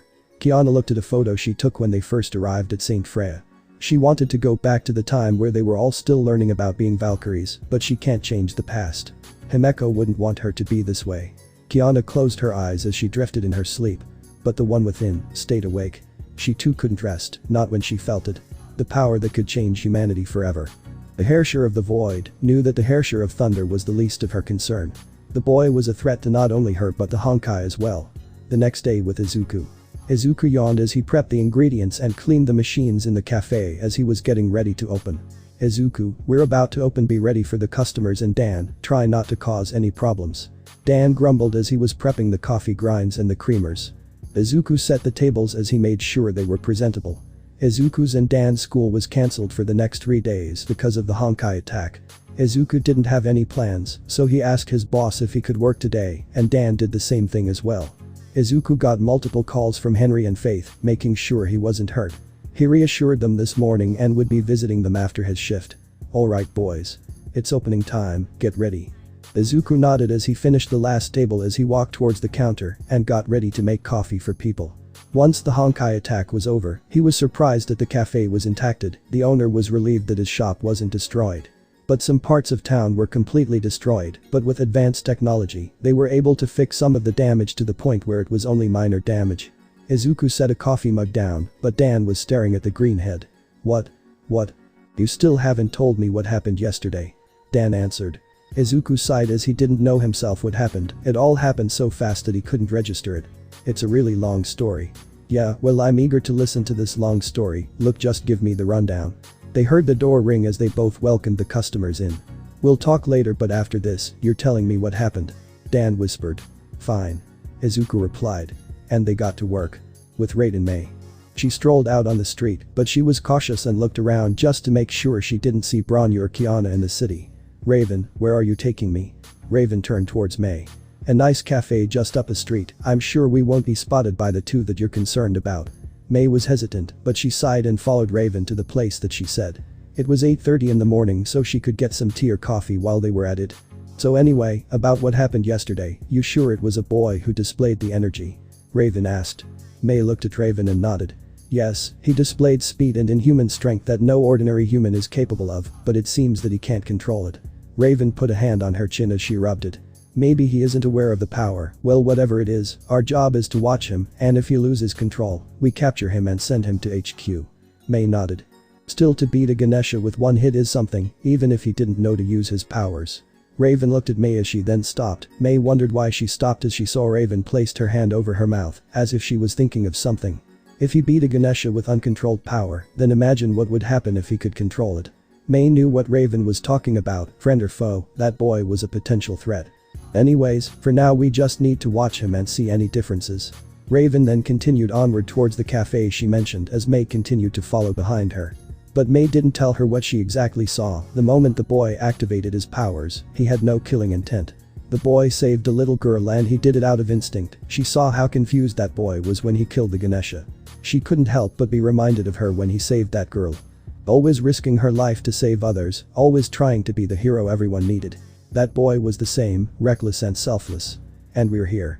Raven announced as Mei looked up to see the cafe that Raven was talking about. It was a small cafe on a four-way street, tables on the outside, and a small sign saying the special of the day. Mei looked inside to see a couple of people already inside, as they were either chatting with each other or on the phone. The two walked in as the smell of coffee grinds hit their nose, as the inside was a welcoming grayish interior. The counter was aligned with an array of brands and mugs with bakeries on the displays. Ah, welcome in. An old man with blonde grayish hair, wearing a barista outfit as he was brewing coffee. The man looked up to see Raven as he was familiar with her. Ah, Natasha, it's been a while. The man greeted her with a pleasant smile. Is Sara with you? Not today, Gabriel. A shame. The man looks at Mei as he smiled at her. Hello, young lady, I'm guessing you're with Natasha as well. Mei nodded. The man smiled, but he was in a bit of pickle as he was busy with orders, so he couldn't take their orders. He looked around to see Dan flirting with some girls at the school they went to. He sighed. He didn't want to bother Natasha and her friend. He turned to Izuku as he was cleaning some tables and helping people. He noticed a pair of mother and daughter were talking to him. The little girl was ecstatic to see him as the mother just watched the two. He didn't want to ruin the moment, but he needed to finish these orders. Izuku. Could you help these two with their orders? Izuku turned towards his boss as he nodded as he grabbed his broom and headed there but was stopped by the little girl. Are you coming back? Izuku smiled. I'll be back, don't worry. Okay, Mr. Hero. Izuku just chuckled. For some reason it was strange, but also familiar that he was called that. Izuku headed towards the counter as he went behind the register as he looked at the two. Hello, what can I get for you? Raven scanned the boy as she smiled a bit. Just black coffee with some creamers on the side. Izuku punched it in the register as he looked up waiting for more. Raven then looked at Mei as it was her turn to order. Izuku followed her eyes as he widened his eyes to see the same girl that saved him from the onslaught of Honkai. Mei met his eyes as they looked at each other. Izuku scratched the back of his head as he slightly laughed. I guess we meet again. Mei had a slight cold look as she nodded. Indeed, though just remember to not be reckless again. Izuku nodded, her words were cold but caring as well. She then sighed a bit as she looked at him. I'll have green tea please. Izuku then punched that in as Raven signaled him that was all as Izuku told her the price as she paid for it and then he carried on to make their order. Raven and Mei then went to sit down by the window as Raven looked at the girl. So is that the boy from yesterday who the energy signal was coming from? Mei nodded as she thought back to that time. She didn't know why that boy would risk his life like that, she just didn't understand that heroism to the point where they don't care about dying. It made her angry and sad. Izuku. A familiar voice rang out as Mei turned to see Faith and her fellow Valkyries greeting the boy. Faith. On break right now? Izuku asked. Yep, the girls wanted to get some drinks here. Hey. Izuku-kun. One Valkyrie greeted him as the latter had a slight blush on his face. Please don't call me that. Oh come on, it's cute when you're blushing. Faith sighed. Alright, enough of that, we'll get the usual. Izuku nodded as he punched in the order as he then carried on and made the orders. Mei continued to observe the boy as she scanned him, trying to figure out how that boy was a Herrscher to begin with. Either the persona inside of him hasn't fully awoken yet, or he's hiding it. To fully watch him, she needed to get close to him for the mission, but the way they do it at the World Serpent, she disagreed with it. Her best option was to send him to the Hyperion, where everyone was at. Natasha. Mei heard Raven's name being called out as Raven was busy with a phone call. Mei got up as she headed towards the counter. The two met eyes again as Izuku handed her drinks. Mei was about to grab it, but then noticed the scars on his right hand. Izuku looked at her confused on why she froze like that. Those scars. Where did you get them? Izuku looked at his right hand as he set down the cups and observed his hand. I don't know. Mei looked at him confused. You don't know? Izuku nodded. The thing is, I have amnesia, so anything related to my past, I don't know very well. Mei was shocked to hear this. So you can't remember anything about your life? Izuku nodded. I mean, they come in parts, but they really don't help that much. I'm sorry to hear that. Izuku shook his head and awkwardly smiled. But, I have a friend that tells me not to worry about it too much. Mei looked at him as she softly smiled, reminded of the friends she made, but had to leave in order to become strong, so she wouldn't fail to save them. Well, I hope they come back to you. Izuku slightly blushed as he nodded. Thank you. Anyways, here's your drinks. She grabbed them but slightly touched his hands as it sparked instantly. Izuku felt it too. Mei was stunned as her persona saw it as well. Once Mei touched his hand, she saw it. Within Izuku was a bright multicolored flame that burned so bright. But Izuku experienced something different. As soon as she touched his hand, a memory played in his mind. This memory was strange. He saw a woman with purple hair in front of him with cold yellow eyes. There was another as well, a man with glasses and brown hair with a small white highlight on his bangs, witnessing what happened. In the last part of that memory was Izuku with an arm through his chest. All he heard from that memory was, farewell. Izuku. Izuku retracted his hands immediately as his head started to spike out of control. Like a voltage was jabbed into his head. When she lost contact with his touch, she could no longer see the flames, but she saw how Izuku reacted. She looked at him as she didn't know what he was or what that flame was. It wasn't a Herrscher core nor was it Honkai energy. But what she could tell was, it was sentient. Hey, are you okay? She asked, ignoring what she saw as she saw him in a daze. Huh. Oh yeah, I'm fine. Anyways, enjoy your drinks. Izuku then moved away from the counter as he went into the back. Mei watched him go in as she knew it affected him too, but it looked like he saw something to her. She didn't dwell on it as she went back to Raven, but not while thinking about what she saw. Izuku stood there as he didn't know what just happened. Why did a memory play when they touched? He didn't understand. He placed his hand on his forehead as he wanted answers. The growing curiosity started to build up each time these memories kept appearing. Then he heard his boss call him. Hey Izuku, help me with this order. Right. I'll be right there. Izuku then walked towards his boss, but his mind still kept thinking about that moment. That memory, what did it mean and what was he the last of? Few hours later. The time was 5:30 p.m. Izuku got off of work as his boss let him off early, but Dan was stuck cleaning the place for flirting with customers. Izuku walked down the streets as he checked his phone for the time, as he decided he would get some lunch before he headed to Henry's place. Izuku kept thinking about that memory that played. Why did it appear when she touched him? Did she have something to do with it? Or was it something entirely different? Izuku sighed as he was frustrated. He wanted to know who he was. What did he do? Not too far from the vicinity, Raiden Mei was on top of a building as she observed him from afar as she took a picture of him and sent it to someone. She then put her phone away as she stared at him, wondering about the flame inside of him. Line break. He heard a notification buzz as a man with an umbrella and a mask that had one eye glowing. Your Highness, it seems they have located who released the energy source. His cold blue eyes looked at the man. Show me who did it. As you wish. The man looked at the screen as a photo of Izuku popped up. He widened his eyes as he stood up from his throne. That boy. It can't be. Your Highness. The man stayed silent as he then turned to his servant. Order them to keep watch and observe. Understood. He walked towards the screen as he looked at the green-haired boy.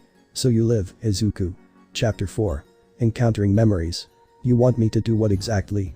Mei was having a hard time understanding what she was told as Raven just sighed. Get close to the target and observe him. If he can fully restore his memories, then he could be an asset to the World Serpent. That is what Grey Serpent said.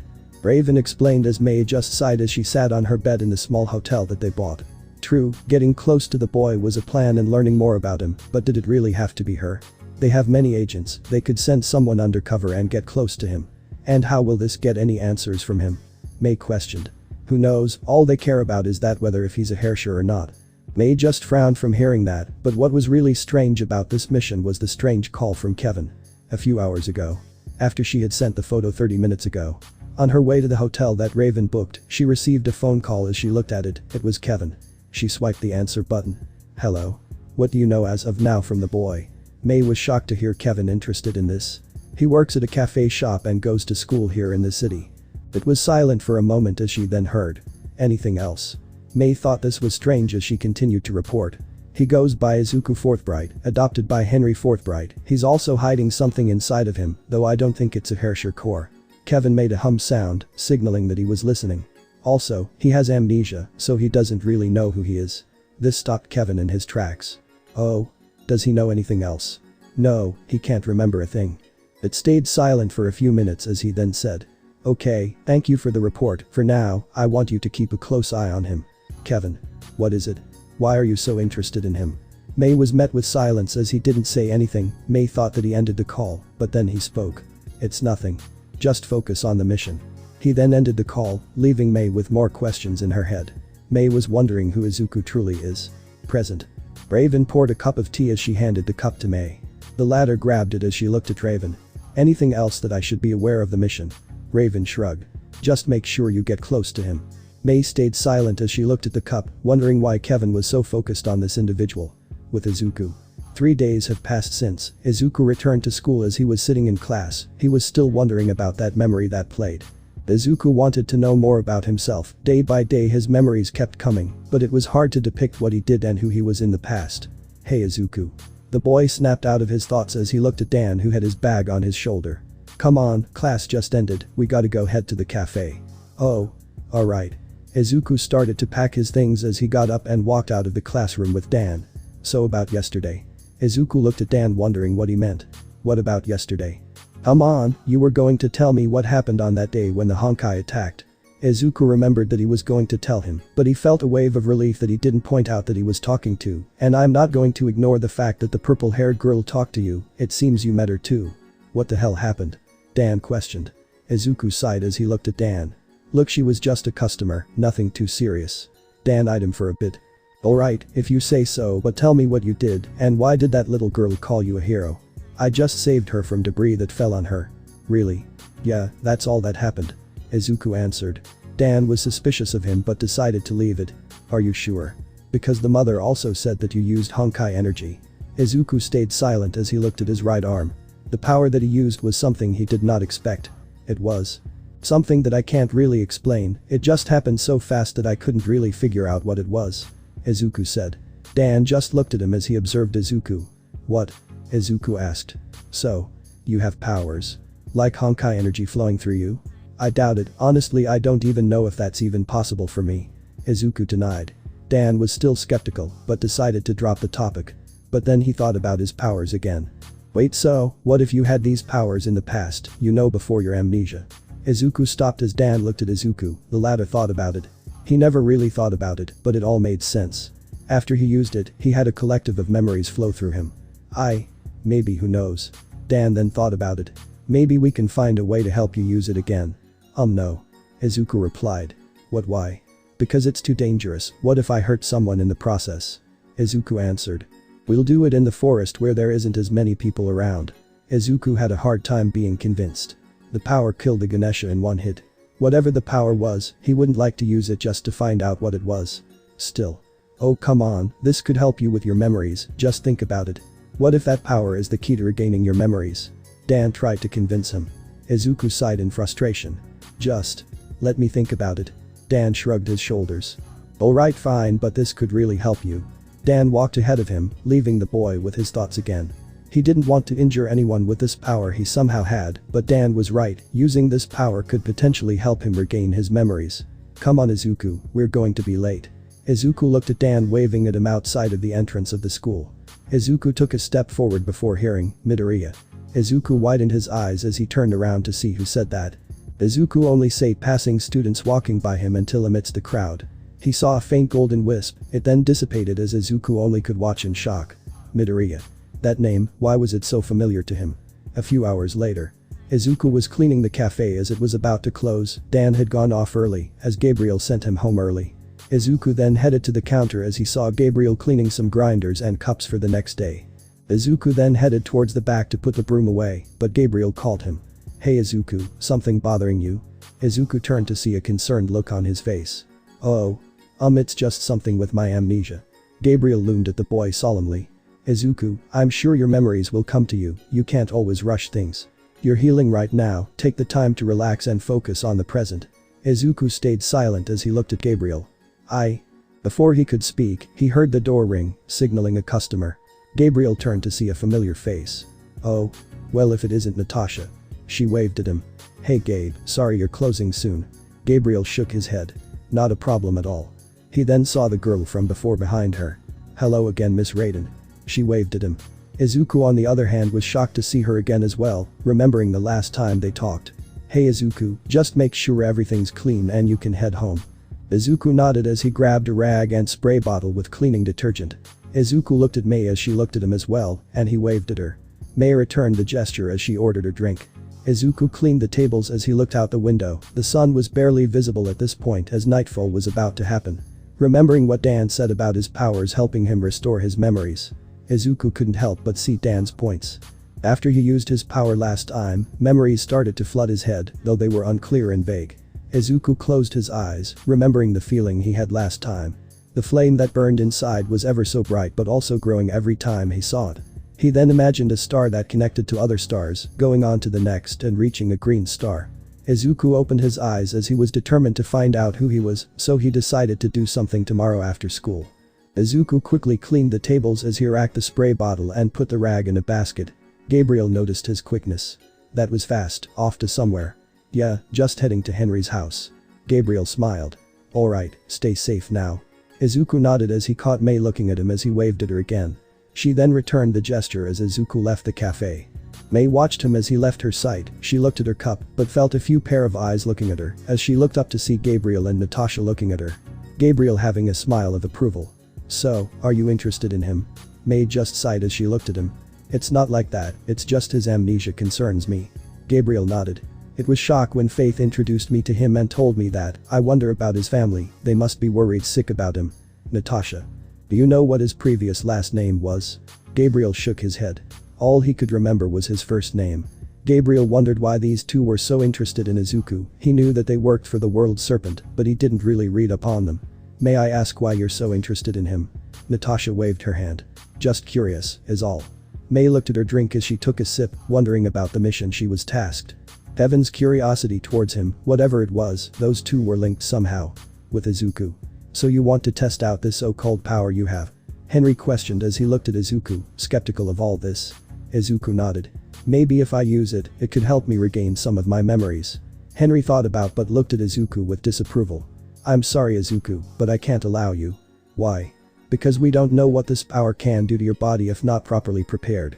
Also if you use it recklessly, you could not only hurt other but yourself as well." Izuku understood his logic, but it has been eating at him inside, ever since he got here. All he wanted to know was who he was. Henry noticed the frustration in his eyes as he placed his hand on him. "I understand your frustration Izuku, but things take time." Izuku stayed silent as he just nodded in return. Henry smiled as he turned around. "Now come on and help me with some logs, I need them for the fireplace." Izuku followed him to the back of his house, where he saw some logs that needed cutting. Izuku grabbed an axe off the floor as he started to cut some wood for Henry. Henry looked at the boy again, he knew Izuku was frustrated. The boy wanted to know more about himself, but Henry couldn't afford to risk him getting hurt. But then again, a Honkai attack had happened, so if anything it would be good to practice. Henry walked back into his house as he was getting the fireplace ready. When he was getting it ready he heard a loud explosion as he felt his house shaking. The noise came from outside as he quickly ran outside to see what happened. He saw Izuku standing there as the stump that was in front of him was completely gone, and the axe he had was long gone. His hand was bleeding from the handle, completely crushed, and the blade was lodged deep into the ground. Izuku turned to Henry with a confused and shocked look. Henry looked forward as the stump wasn't the only thing completely destroyed. The tree line was gone as a massive trail of destruction was made. Izuku kneeled down as he held his hand out, feeling a burning sensation through his body. He looked at his hand as it was completely covered with splinters. "Izuku. Are you alright?" Henry rushed to his side as he saw his hand completely covered in blood and splinters on his hand. "Come inside, I'll treat your hands." Izuku nodded, he only looked at his hands as he was thinking about what had happened. At that moment when he was cutting wood, he thought about it again, the sensation, the feeling of power welling up inside of him. But little did he know that power responded to his feelings as he unconsciously released that power. When it released, he heard a faint voice call to him. "Ninth, please remember." That was all he heard. Feeling lost and confused, Henry sat him down and treated his hand as he pulled out first aid. He gently pulled out the remaining splinters on his hands as he carefully wrapped his hand. "What happened was that?" Izuku nodded. "I was just trying to remember the feeling and then that happened." Henry frowned as he flicked Izuku in the forehead. "Well, don't do that. Like I said, we don't know what these powers can do, so please, for your safety." Izuku hesitantly nodded as Henry sighed and looked at his hand. "Go home for today and get some rest, okay?" Izuku nodded as he got up and grabbed his stuff. "Sorry for the trouble I caused today, Henry." Henry smiled. "Don't worry about it too much, kid, I understand. You got a lot on your mind right now." Izuku nodded as he headed for the door. He opened the door to see Faith at the door in some casual clothing, as if she went out with her friends from work. "Oh Izuku, hi." How before she could finish her sentence she saw the bandages on his hand. "Izuku. What happened to your hands?" she said concerningly. "An accident happened, don't worry, I'm fine, promise." Izuku smiled as he snuck past her. "I'll see you later, Faith." He headed down the driveway and headed straight for the city. Faith looked back in the house as she saw Henry standing by the door. "I'll explain once you get inside." Faith raised her eyebrows as she headed inside. With Izuku. It was 10:40 p.m. at night, the streets were practically empty. He walked down the sidewalk as he thought about those memories, the voices, and the person he saw. It all frustrated him, he wanted to know about them. What connection did they have with him? How did he receive these powers? And most importantly, who was he? Questions kept flooding his mind, which made him more frustrated. He sighed as he looked up to the sky. He wanted to scream, shout even. But he knew well that it wouldn't do anything to get his memories back. Izuku then passed by a park as he looked at it, lights covering the park as the fountain glistened. Izuku looked at the rushing water coming out of the fountain, but then he saw a figure sitting on one of the benches by the fountain. He got a closer look as he recognized the person. Raiden-san. Moments ago. Raiden Mei strolled outside to get some fresh air after they returned from the cafe. She wanted to take a breather. She then saw a nearby park that she found empty. She sat down on one of the benches as she looked at the fountain, watching the water as she saw reflections of her past. Her memories when the Honkai persona first appeared and Kiana saving her from it. Going into with Kiana and Bronya and enjoying their school year, but it all changed. Kiana turned into the Hersher of the Void, stopping her then saving the people in Arc City. Her adventures with Kiana halted there when they met in Nagazora, Kiana, always risking her life to the point she didn't care about herself.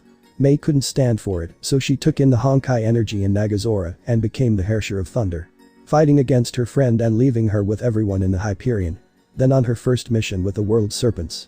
Fighting the Hersher of Ice and finding out about Anna and Owl. A lot has happened throughout her life.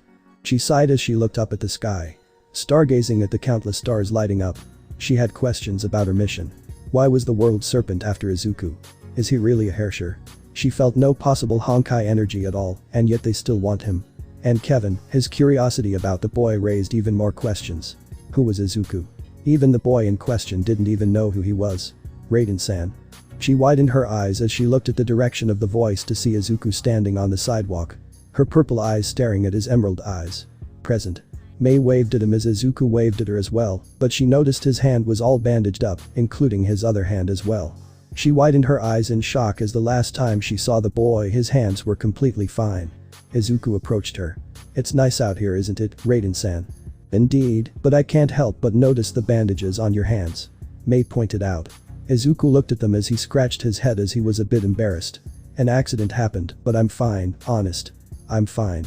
Mei-senpai." She knew he was lying, it also seemed that he had a lot on his mind as well. "Sit down, let me take a look," Mei said. Izuku waved his hands in rejection. "I'm fine, I swear, you don't have to bother." "Sit," she demanded as electricity sparked in her eyes. Izuku stiffened as he gulped. "Yes, ma'am." He sat down beside her as he brought his hands up to her. She gently took his hand as Izuku flushed a bit, his heart pacing a bit. Izuku didn't know why he was nervous, maybe it was the fact that he hadn't had many encounters with the opposite gender when he arrived other than Faith and her friends. Izuku was alone with Mei at night, he wondered why Mei was here in the first place. Izuku's hands were now unveiled as Mei saw it was partially bleeding, but it was patched up a bit. Either way though, using his hands could cause excruciating pain when he grabs something or balls them up. She looked up at him as it looked like he was thinking about something. She was curious, what could get him so distraught? Is something on your mind? Izuku looked up at her as he shook his head and smiled at her. It's nothing, just thinking, that's all. She wrapped the bandages carefully again. I'm willing to listen, she said. Izuku was hesitant at first, he didn't know how to respond. Whether to tell her frustrations or not, she must be pretty busy anyways, but a part of him wanted to tell someone. Well, it's just. I want to know who I am. Mei looked at him, Izuku's eyes looking away from her. Everyone here tells me to wait and let my memories come to me, but it's frustrating. I find out I have powers that I have no idea how I got them. Izuku ranted. He ran his hand through his hair as he sighed in frustration. He looked at the fountain as he saw a slight reflection of himself. Everyone knows who they are but me, Izuku said. Mei silently listened as she finished wrapping his hand, but also gently clasping both hands against his. Izuku turned to look at her as he saw her giving him a gentle smile.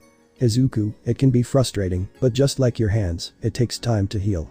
Not everything comes quickly, patience is all we have when we can't find something that we've been searching for a long time, Mei said to him. Izuku widened his eyes. Your memories will come to you, if you rush things it will only hurt you in the end. Izuku looked down as he slightly nodded. Mei smiled as she let go of his hand. Izuku placed them on top of his lap as he thought about what Mei said. He was still frustrated, but also Mei and Henry were right. Rushing things could hurt him and the people close to him. Using that power without fully grasping what it can do could harm others. Izuku looked at Mei and smiled at her.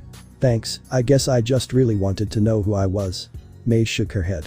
I understand, from now on try not to cause any more damage to your hand. Izuku chuckled. I will, don't worry. They both sat there in silence as they both looked at the fountain, but then Izuku broke the silence. So why are you out here? Mei looked at him as she then looked back at the fountain. Has something to do with a friend. Izuku looked at her. A friend? Did you both have a fallout? Mei frowned. I guess you can say that, ever since we fought, I haven't seen her in a while. But I don't regret what I did. You don't? Mei nodded. My friend has a tendency to always risking her life for others, to the point where she didn't care about herself. Izuku widened his eyes, for some reason. He related to Mei's friend. Something told him that he too would risk his life as well. You are the same, you know. Mei pointed out. Izuku didn't deny it because he was willing to risk his life for a little girl he didn't know. Mei giggled at the dumbstruck Izuku. In a world without my friend is a world I can't live in, she helped me through tough times, so I would rather be a sinner than to let my friend die. Izuku was astonished at her resolve, no wonder why she was so strong when he first met her. Izuku wondered if this friend of hers knew about her resolve as well. You're amazing. He blurted out. Mei widened her eyes as she looked at him. Izuku realized what he said as he frantically waved his hand. I meant that you could amazing that you ran this an amazing friend like yeah. That's swadament. Mei laughed at his sudden outburst as she thought it was cute. Izuku flushed as he buried himself in his arms, waiting to die of embarrassment. Mei looked at him as she pulled out her phone, as Izuku looked at her in confusion and tilted his head. Let's trade contacts, we can meet here for talks like these again, Mei said. Izuku smiled as he nodded. Yeah, sure. He pulled out his phone as they both exchanged numbers. Thank you, Izuku, I enjoyed these talks. She smiled at him. Izuku blushed a bit as he nodded. Yeah, I did too. She then got up as she waved at him. I'll see you around sometime then. Izuku nodded. Bye, Raiden-san. She then left the park, leaving Izuku alone as the boy looked at his phone as he looked at her number and name that he wrote down on his phone. He then froze in place at the sudden realization. Izuku abruptly stood up. Did I just get a girl's number? Izuku thought. 1, 2, 3. I just got a girl's number. He freaked out a bit. Mei walked away unknowingly to her that she felt happy for the first time in a while. Shixel HQ. The clash could be heard throughout the area, as Otto was amazed at the sudden strength of this person called Shigaraki. He was keeping up with Durandal, trading blow for blow, and whenever Durandal would land a fatal blow, he would regenerate in an instant. Ha ha ha ha. Shigaraki laughed maniacally as he grabbed her lance as he then decayed in an instant. Durandal let go of her weapon as two knights appeared behind her. Shigaraki pounced towards her as he tried to grab her, but one of the knights with a shield bashed into him, sending him flying. But he stopped in midair as he started to scratch his neck. Shigaraki evilly grinned as he then felt something overwhelming coursing through his body, something that pulsated power through his body. All he heard in his head was one word. Destruction. Shigaraki brought his right hand out as he focused that power in his hands as it created black electricity around his hand, forming a black ball of energy out of his hand. This energy was pure Honkai energy as he launched it towards Durandal. The knight with the shield stood in front of her to block it. Durandal moved out of the way, but when she turned her head, she widened her eyes in horror because as soon as the black ball touched the shield, the knight along with the shield crumbled into nothing as the black ball shot through multiple facilities before it disappeared. Everything that the ball touched decayed into nothing. Durandal looked at this new Herrscher as she resolved herself to end this monster once and for all. Shigaraki took a step forward. "You're in my way." He grinned. But before he could move, golden-orange chains burst out of the ground, wrapping around him as it binded him to the ground. Durandal widened her eyes as she turned to see Otto pull out the Void Archive. "Shigaraki, was it? Your power is truly magnificent, it reminds of another power I've seen." Otto complimented him. "Overseer?" Durandal questioned his words. "You've done well, Durandal, but let me handle this." "Understood." He looked at Shigaraki. "Let me make you an offer, Shigaraki." Shigaraki looked at him with curiosity, wary of this person. But Shigaraki just smiled as he started to struggle against the chains, making them loose. Otto felt the chains starting to lose the grip on him.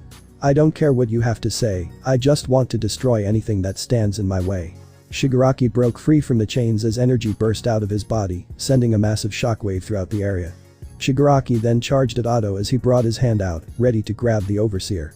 But he stopped right in front of him as new chains held him in the air. The man struggled to get out as Otto injected something into his neck. "Apologies, but with you at my side, then I can surely see what you can do for me." Shigaraki started to feel his eyes get heavy as he was close to closing his eyes. "No. Not yet. Not until I destroy Izuku. Midoriya." Shigaraki then fell into a deep slumber, but Otto froze as he stood there over Shigaraki's limp body. "Izuku. Midoriya." Otto uttered. He smiled as he rubbed his chin. What an interesting turn of events. He turned as he looked at Durandal. "Have the remaining Valkyries look him up and make sure he can't move, we don't want another one of these incidents again." Durandal nodded as she went on her comms and ordered some Valkyries to rendezvous at her location. She walked over to the unconscious man as she remembered his attack, that black orb. This Herrscher was too dangerous. She turned to Otto as he walked away. "What do you intend to do with this monster?" But Shigaraki's deep slumber stirred something within him, the man that has been trying to take control. Even though Shigaraki took control, he still lurks inside his mind. One word came out of his mouth with a wicked grin. "One for all, little brother." With Izuku. Izuku gasped for air as he shot up from his bed. He looked around as he felt a cold air around him like a dreadful sensation. Izuku shook his head as he looked at his alarm. It was 8:15 as he then got up and went to brush his teeth. He got dressed in his uniform as he walked out of his apartment, but only to be met with Faith with her arms crossed. "Faith. What are you? Lem, see your hands," she demanded. Izuku was shocked at the sudden tone as he brought up his hands. She grabbed them as she scanned them. She briefly looked at him for a moment, which confused Izuku. She sighed as she then smacked him on top of his head. "Ow. What was that for?" "For being reckless. I get it, you're curious, but things like this could get you injured," the blonde warned him. She then walked away from the door as Izuku rubbed his head. "Sorry. I just wanted to know, but I get it now, I won't do anything reckless again," Izuku reassured. Faith smiled at him. "Good, now get to school before you're late." Izuku nodded as he swung his bag on his back as he waved her goodbye. She watched him as she frowned. She knew that Izuku was getting frustrated. The power that Henry described could very well hurt him, so she didn't want to risk him being hurt. At Hashbull Private High School. Dan and Izuku were sitting at their desks as they ate their lunch. "Still can't believe you activated it again. And like I said, it was an accident," Izuku said. "Which brings me to my point, we need to help you use it not only to get better control, but to regain your memories," Dan said. Izuku shook his head. "I promised Henry and Faith I wouldn't use it." Dan pouted as he crossed his arms. "Aw ma'am, come on, this could be once in a lifetime." Izuku just sighed. "I'm sure I'll use it in the future, just not now." Dan still wasn't satisfied as he turned his head to the other way. Izuku awkwardly smiled, but then he felt his phone buzz as he looked at it as he was shocked to see who texted him. Mei was texting him. Izuku was a little shocked at the sudden text. "What's up, who texted you?" Dan curiously looked over. "Oh, just someone, don't worry about it," Izuku said, covering his phone so he wouldn't look at it. Dan was suspicious as he widened his eyes. "Don't tell me you're texting a girl," he said out loud as everyone in the class looked at them with strange looks. Izuku slapped his hand over his mouth. "Can you not shout?" Izuku whispered. Everyone then continued to mind their business.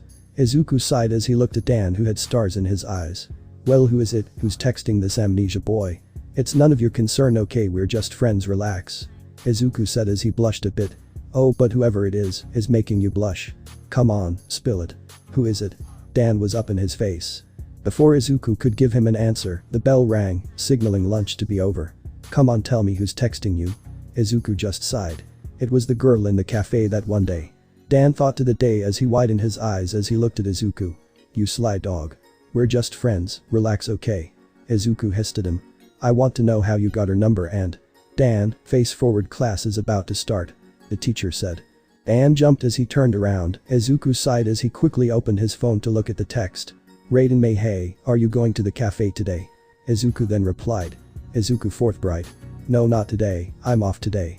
I'm going to hang out with a friend after school. He replied. He then looked away as he looked at the front as the class was getting settled in.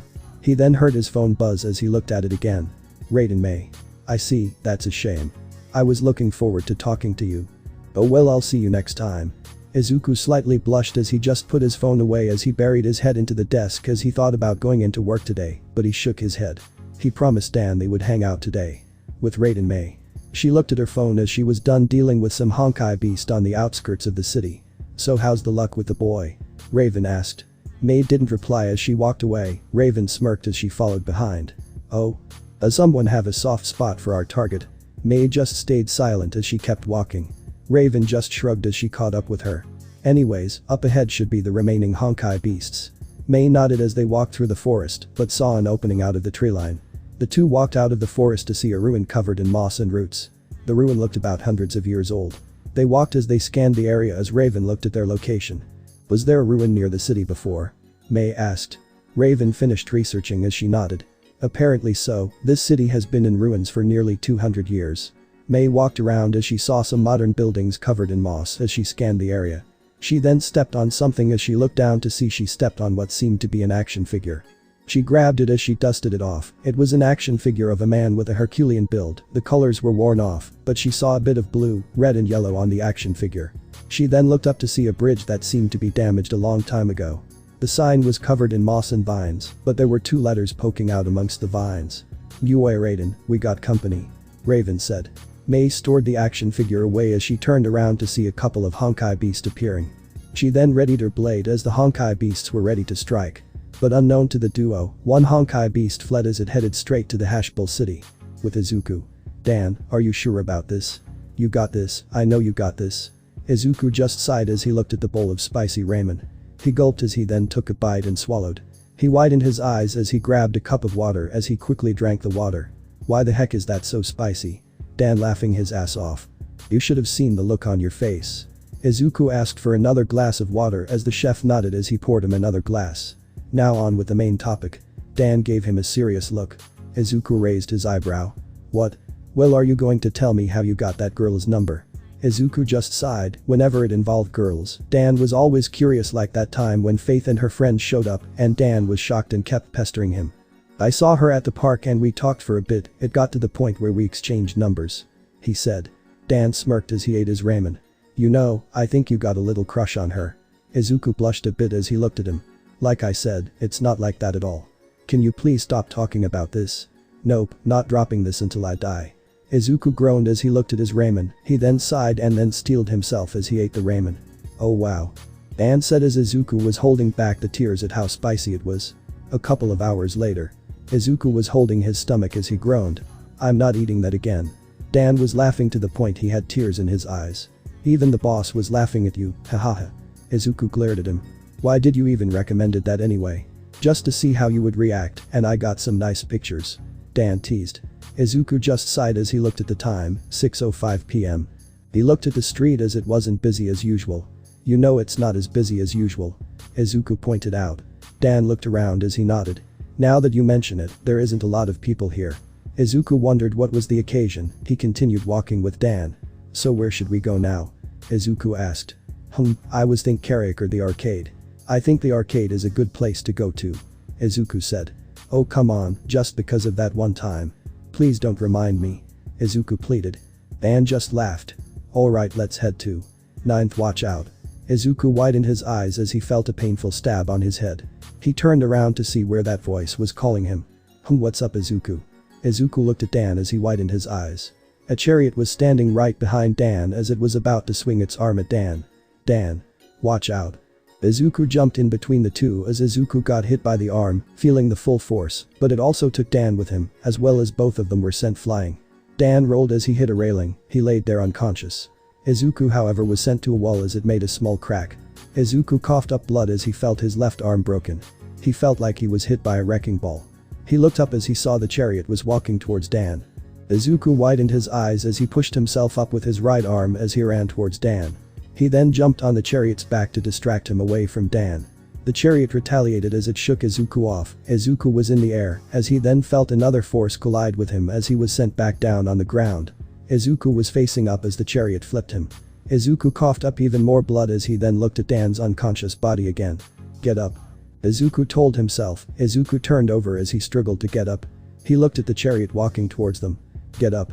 Izuku slowly stood up as he was bleeding from his head now as blood trickled down his face. He stood there in between the two as the chariot was about to slam its arm down on him. Izuku tried to call on the power once more. "Come on. I need to protect him.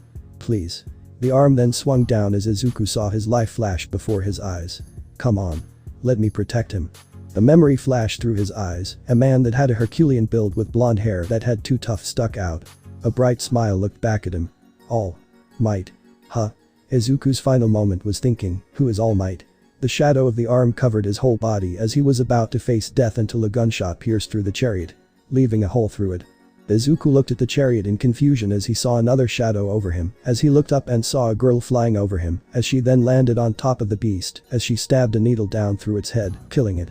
The monster vanished into particles as Izuku stared at the girl who saved him. She had long white hair, and she wore a black jacket with a white skin-tight suit, as she held the needle like a sword. The needle was shaped like a lance with black and white. The girl turned towards him as he saw her face, her blue and orange eyes staring back at the bright emerald eyes. Izuku stood there as he then slowly started to see his vision blur as he started to fall, his body getting heavy. He heard the girl say something, but he couldn't hear as he then collapsed on the ground. All he had were questions. Who was the girl? And who is All Might? Chapter 5. Memories of Resolve. Diana jumped from building to building, scanning the city as she was looking for a certain purple-haired girl. She wanted to find her, talk to her, but no matter where she looked, she was nowhere to be found. That was until she felt Honkai energy in the area. She stopped as she looked for it. She then spotted a chariot in the city. She didn't hear any alarms going off, so it was a singular one, but that didn't stop her from pursuing it. She arrived as she then stopped to see a boy standing in front of it. She then saw it again, that light. She got a good look at him as he was wearing a school uniform and had black hair with green highlights. She then saw the chariot was about to kill him as Kiana then grabbed her pistol and shot through it. The boy was stunned as he looked up to see Kiana over him as she then jabbed the needle of the void into its head as she jumped back, landing in between the two. The chariot disappeared as the needle dropped to the ground. She turned as her blue and orange eyes looked at the boy's emerald eyes. She still saw it, the multicolored flame. She was about to ask him, but then he slowly fell to the ground. "Hey!" Kiana shouted in concern as he hit the ground unconscious. Kiana sprinted towards him. She then got to his side as she rolled him over as she saw he was bleeding from his head and his uniform was roughed up. She then tapped into her comms. "Auntie Teresa, I have 2 injured civilians at my location, please send a medic," she said in her comms. She looked at the other boy who was just knocked unconscious, no great injuries on him. However, the boy right next to her was hurt badly. "Kiana, I'm sending medical support over where you are. How are the 2 civilians?" she heard from the comms. "One's just unconscious, but the other took a beating from a chariot. Branya, we'll be over there as fast as possible." She heard her friend over in the comms. She looked at the boy again. She looked at his bandaged hands as she was curious as to why he had bandages on his hands. She touched his hand, but it sparked something as she saw something. A girl with light purple hair and orange eyes as she floated above a burning city. But in the midst of the flames, one person was walking towards the girl. And then a multicolored light appeared where the figure stood as Kiana felt a strange power coursing through the boy's veins. She let go of his hands and she looked at the unconscious boy. She wondered who the boy was. With Izuku's mind. He floated aimlessly as he watched a black void consume him, his eyes devoid of light. "Where am I?" he wondered as he stared into the empty blackness. He felt his eyes slowly closing as he tried to stay awake. "No. I can't. What about Dan? Is he okay?" He frowned in frustration. "I couldn't protect him. I wanted to." Izuku's eyes were about to close until he heard a gentle voice that called to him. It was so motherly that it almost felt familiar to him. "Please live. Izuku. Hashbull Hospital." Izuku opened his eyes as he stared up at a white ceiling. He looked around as he saw a drawer with a vase filled with flowers in it. A hospital, he said as he remembered the events that happened. He widened his eyes in realization. Dan. He shot up but then felt extreme pain on his ribcage as he held it in pain. Gra. Izuku shouted. Hey, calm down, you're gonna be okay. He heard a voice on his right. He turned to see the same white-haired girl right next to him, but this time instead of a flowing white hair, it was braided into twin tails going down her back. Izuku wondered who she was, but he would ask that later. My friend, is he? He's fine, he only had a mild concussion, you however, have a broken left arm and ribcage. She explained to him. Izuku sighed in relief as he flinched again in pain as he looked at his left arm to be in a cast. You should lay down, that way you can rest a bit, she said as she pointed to his midsection. Izuku sighed as he looked at her, but then something happened when he looked at her. For just a moment he saw the girl in his dreams from before. The girl with light purple hair and yellow eyes flashed when he looked at the girl. Then Izuku's head started to ring as he clenched his head. Hey, you alright? She asked. She was about to approach him when she saw it again. A red glow tracing his veins, she thought it was Honkai energy infecting his body, but it wasn't that, this was something different. She then saw it die down as she looked at the boy again. Sorry, just had a headache for a second there. She shook her head. You should get some rest, I bet it's been a long day for you. She then headed to the door, but before she left she turned to him. Try not to get yourself into that situation again. She then left the room as Izuku was left wondering her name, but he was relieved that Dan was alright. He looked around as it was a standard hospital room. He thought about what happened, the chariot that attacked them appeared out of nowhere.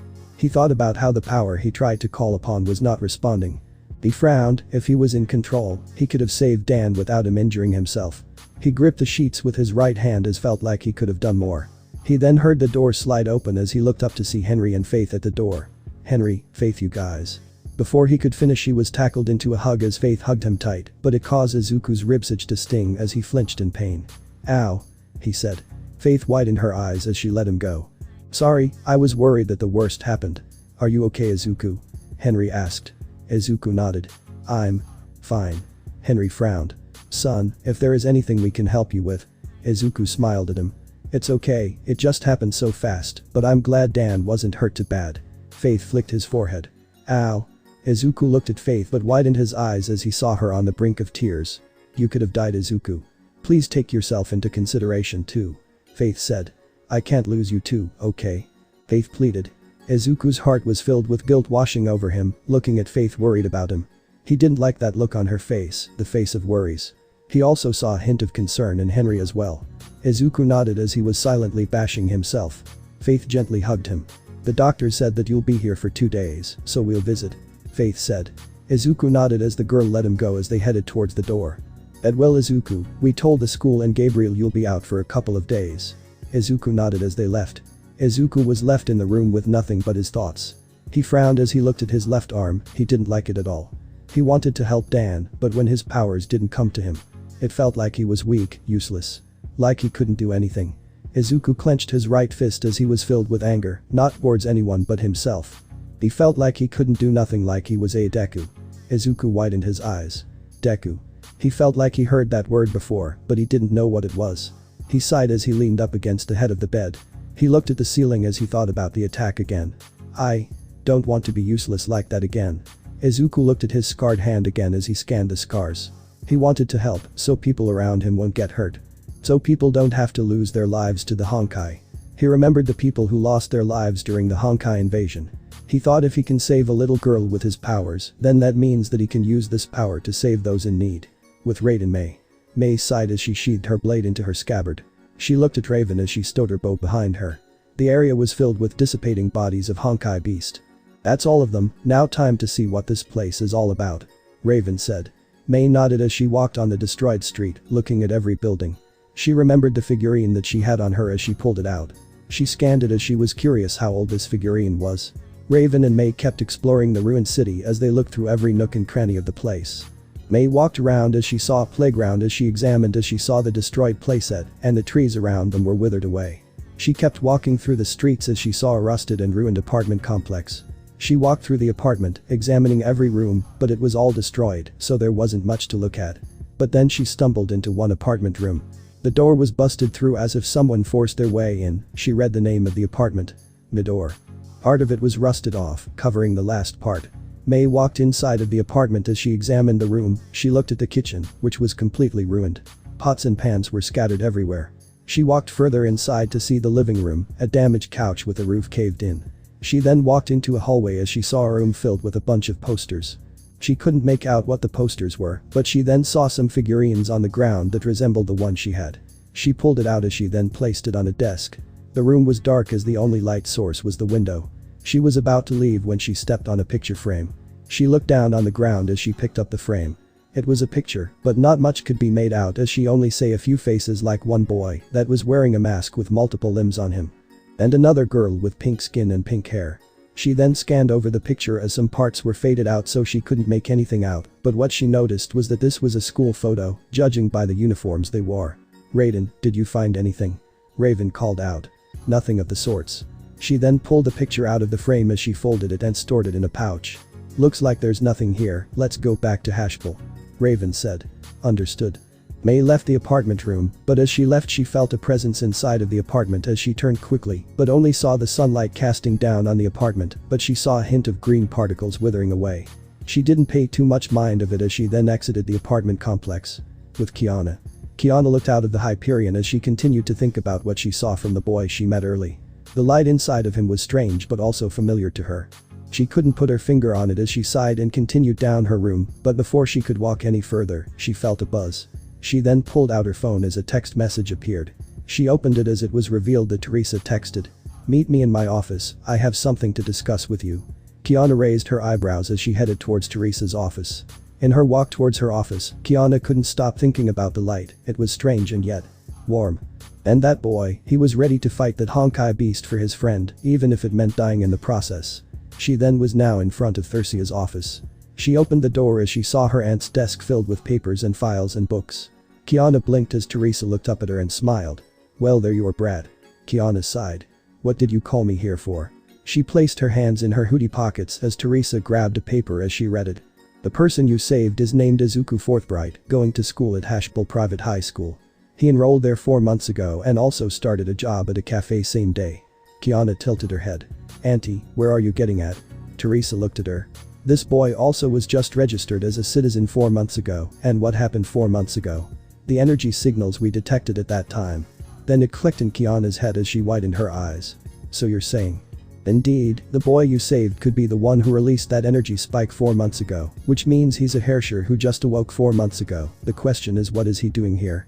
Kiana thought about the light as it didn't feel like it was a power of Herrscher though, it was something very human-like, but beyond the concept of normal as well. "So how do we approach this, auntie?" Kiana asked. Teresa smirked. "What are you talking about? We already approached this." "Huh? You saved his friend and his life, so that means you already established a connection. He probably would want to know who saved him, since you left without introducing yourself." Teresa crossed her arms as she smiled at her nephew. Kiana scratched her head. "I don't know about this, auntie, what if he catches on?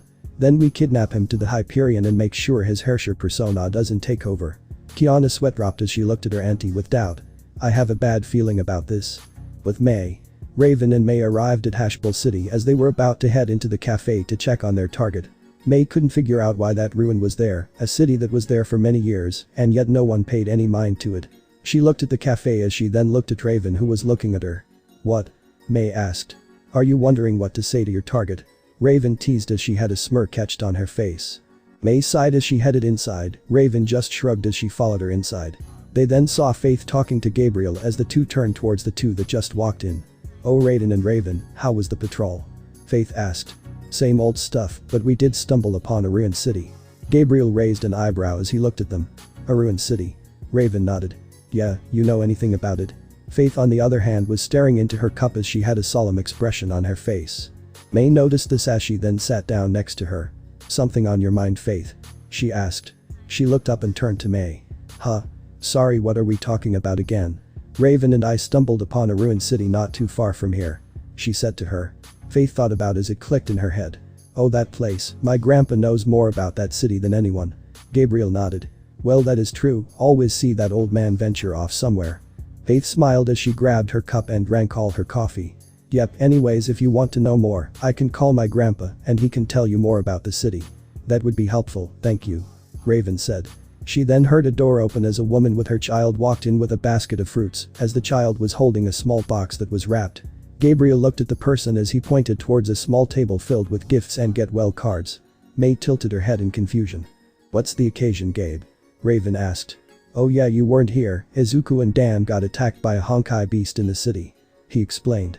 May widened her eyes. She remained composed, but this shocked her as she wasn't expecting that new. Last time she talked to him was on the phone when he was hanging out with Dan. Faith gripped her cup as she had on her solemn expression again. She sighed as she rubbed her head.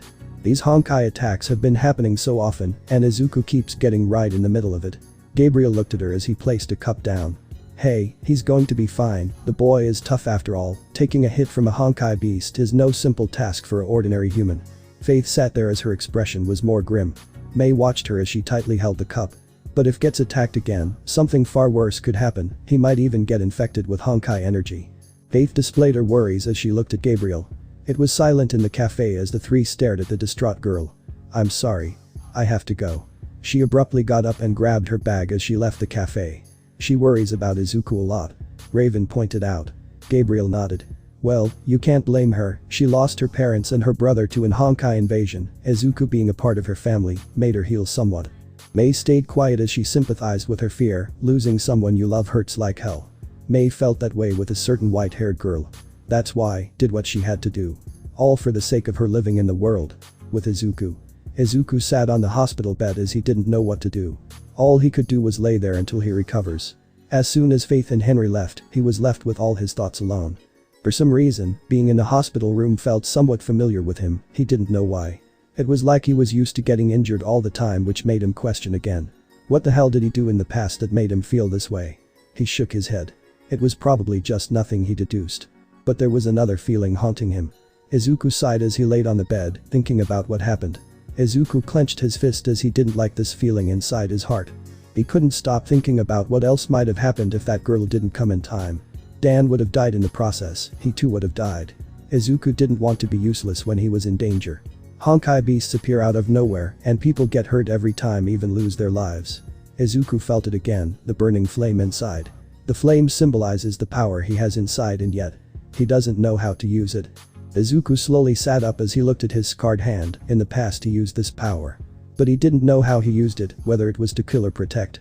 None of it mattered right now, the feeling was both for him. To win and save. To save and win. Izuku then felt his head start to hurt as he clenched it as he had a memory again. The memory was once again hazy, but one thing was clear. He was in a classroom in that memory, it was loud and chaotic as he saw many people around him, about 19 people. He saw a girl with brown short hair in front of him, saying something to him, but he couldn't make it out. Many people surrounded him as they smiled at him and laughed. The classroom was chaotic and loud, but for some reason this memory made him feel at home. It was warm when he thought of the people surrounding him. The classroom number, Class 1A. Izuku sat there as he felt something wet on his cheek as he touched it. It was tears, he didn't know why he was crying all of a sudden. The feeling of missing something was etched into his heart.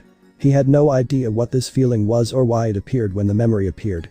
Izuku wiped his tears as he heard one word from that memory from the girl in front of him. Deku. That word again. What did it mean? The word kept appearing ever so slightly, as if it was always a part of him. Izuku sighed as he clenched his blanket. These memories kept frustrating him over and over. He then heard a knock on his door as he looked up. He panicked as he didn't want anyone to see him, in tears for no reason as he rubbed his eyes to make sure they were dry. The door opened as he looked at who opened the door, and to his shock, it was the girl that saved him, with white hair and brilliant blue eyes.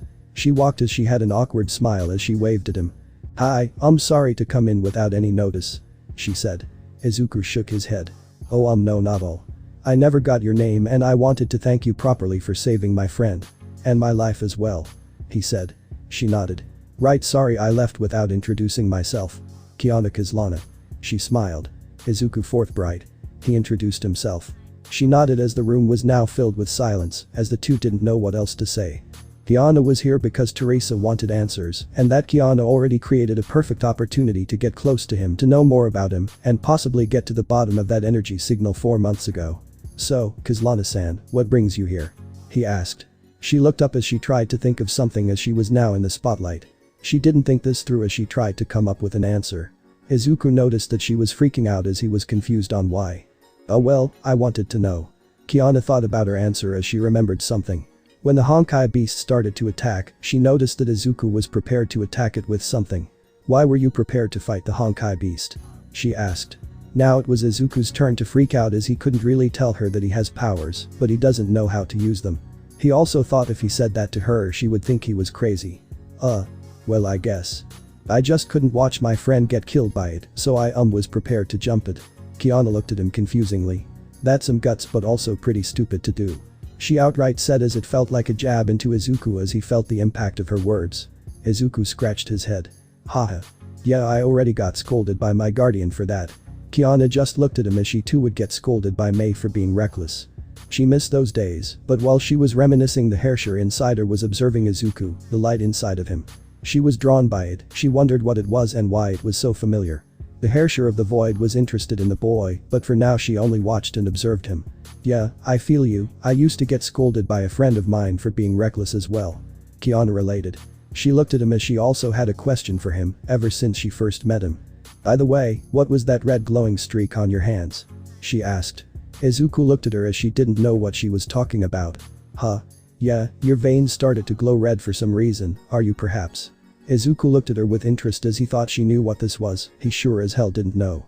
If Kiana knew then maybe she could also help him gain his memories back. Infected with Honkai energy. She said seriously. Izuku looked at his hands. I don't know.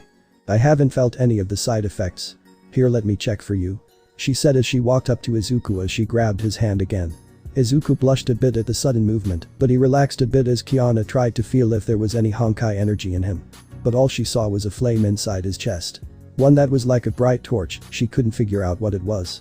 It was far from a hairshare core, but it felt sentient. She then let go of his hand. That's strange, I don't feel anything. Izuku sighed as he was now back to square one, not knowing anything about his past. Kiana noticed his down expression. You seem disappointed, I think it's good that you don't have Honkai energy inside you. Izuku shook his head. It's not that, it's just if you knew what was happening to my body, then maybe I'd find answers. Answers? Kiana tilted her head in confusion. Yeah, well you see I have amnesia, and during the past 4 months here I've been trying to figure out who I am. He explained to her. She widened her eyes as she didn't expect that from him, he didn't even know who he was. That came as a shock to Kiana. A boy who doesn't know who he is and strangely releases an energy signal that is compared to a hairshare energy signal. Izuku shook his head. Sorry, I shouldn't have shared that with, since that's the last thing you'd probably want to hear. Kiana shook her head. Oh no, that's fine, it's just I would have initially thought you'd have amnesia from that hit you took from the Honkai beast. She said. Izuku. Luckily I didn't forget everything or that would have been a pain. Kiana smacked him on the shoulder. Well you're one tough person, that's for sure. She laughed. Izuku flinched in pain as he felt a sting on his shoulder which Kiana noticed. Oh. My bad. Kiana checked the time as she got up. Well I have to head out, it was nice chatting with you. She said. Izuku nodded. Thank you again for saving me and my friend. She nodded as she headed for the door, but she stopped. She thought about what he said. His amnesia, trying to figure out who he was. She too was like that, trying to find out who she was, whether she was K423 or Kiana Kazlana. She was stuck between the lines of the two names. Hey. She called out. Izuku looked at her as she turned to him. If you need help trying to find yourself, you can always come to the Hyperion for help. Izuku looked at her in confusion. The Hyperion? She nodded as she headed out the door. Izuku thought about her offer. The Hyperion. A place full of Valkyries. Izuku found that offer intriguing. Shixel HQ. Durandal was heading into Otto's office as she still had worries about their captive. Once he awoke, he would cause more damage than previous. Not only that, but the power he displayed was nothing but terrifying.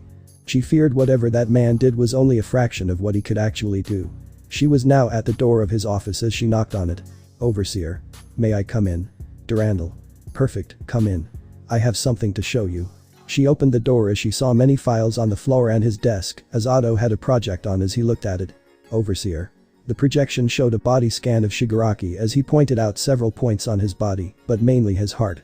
This man possesses a power that is far from any Honkai energy, and yet the energy within him is synergizing with this core inside his heart. This core has become a pinnacle of his power. Otto scrambled through a few documents. But that power he displayed was not Honkai energy. The way he decayed everything had no hint of Honkai energy, except for that black projectile he launched. The power he used first was a physical ability that he had. Otto determined as he smiled with an idea. Durandal was shocked to see the overseer this enthusiastic as she watched him flip through a book. Not only that, but this very Herrscher is from 200 years ago. He pointed out. 200 years ago? Durandal questioned. He looked at her with excitement. The age where physical abilities were the norm. Quirks. Chapter 6. Memories of Flames. Destruction and Flames. Kiana stood there again, a ruined city. Portals that opened in the skies. As if heaven came down to cast judgment. The purple-haired girl floating above the city as she had an evil grin. A white dragon soared through the sky as it laid waste to the city. Screams and cries could be heard through the rubble of the broken buildings. Kiana tried to cover her ears as she wanted to ignore it. She wasn't going to let that happen again. She won't be the world's end. Kiana looked amidst the engulfing flames as she saw one person kneeling down as they held a corpse. She widened her eyes as she saw the person surrounded by corpses, tears streaming down their face. She shook her head as she didn't want to see this, she didn't want this. But the monster inside her kept showing her nightmares, showing her if she ever let her guard down. "Stop," she said as she held herself. A hand held her chin as they forced her to look up. The Herrscher of the Void stared down at her.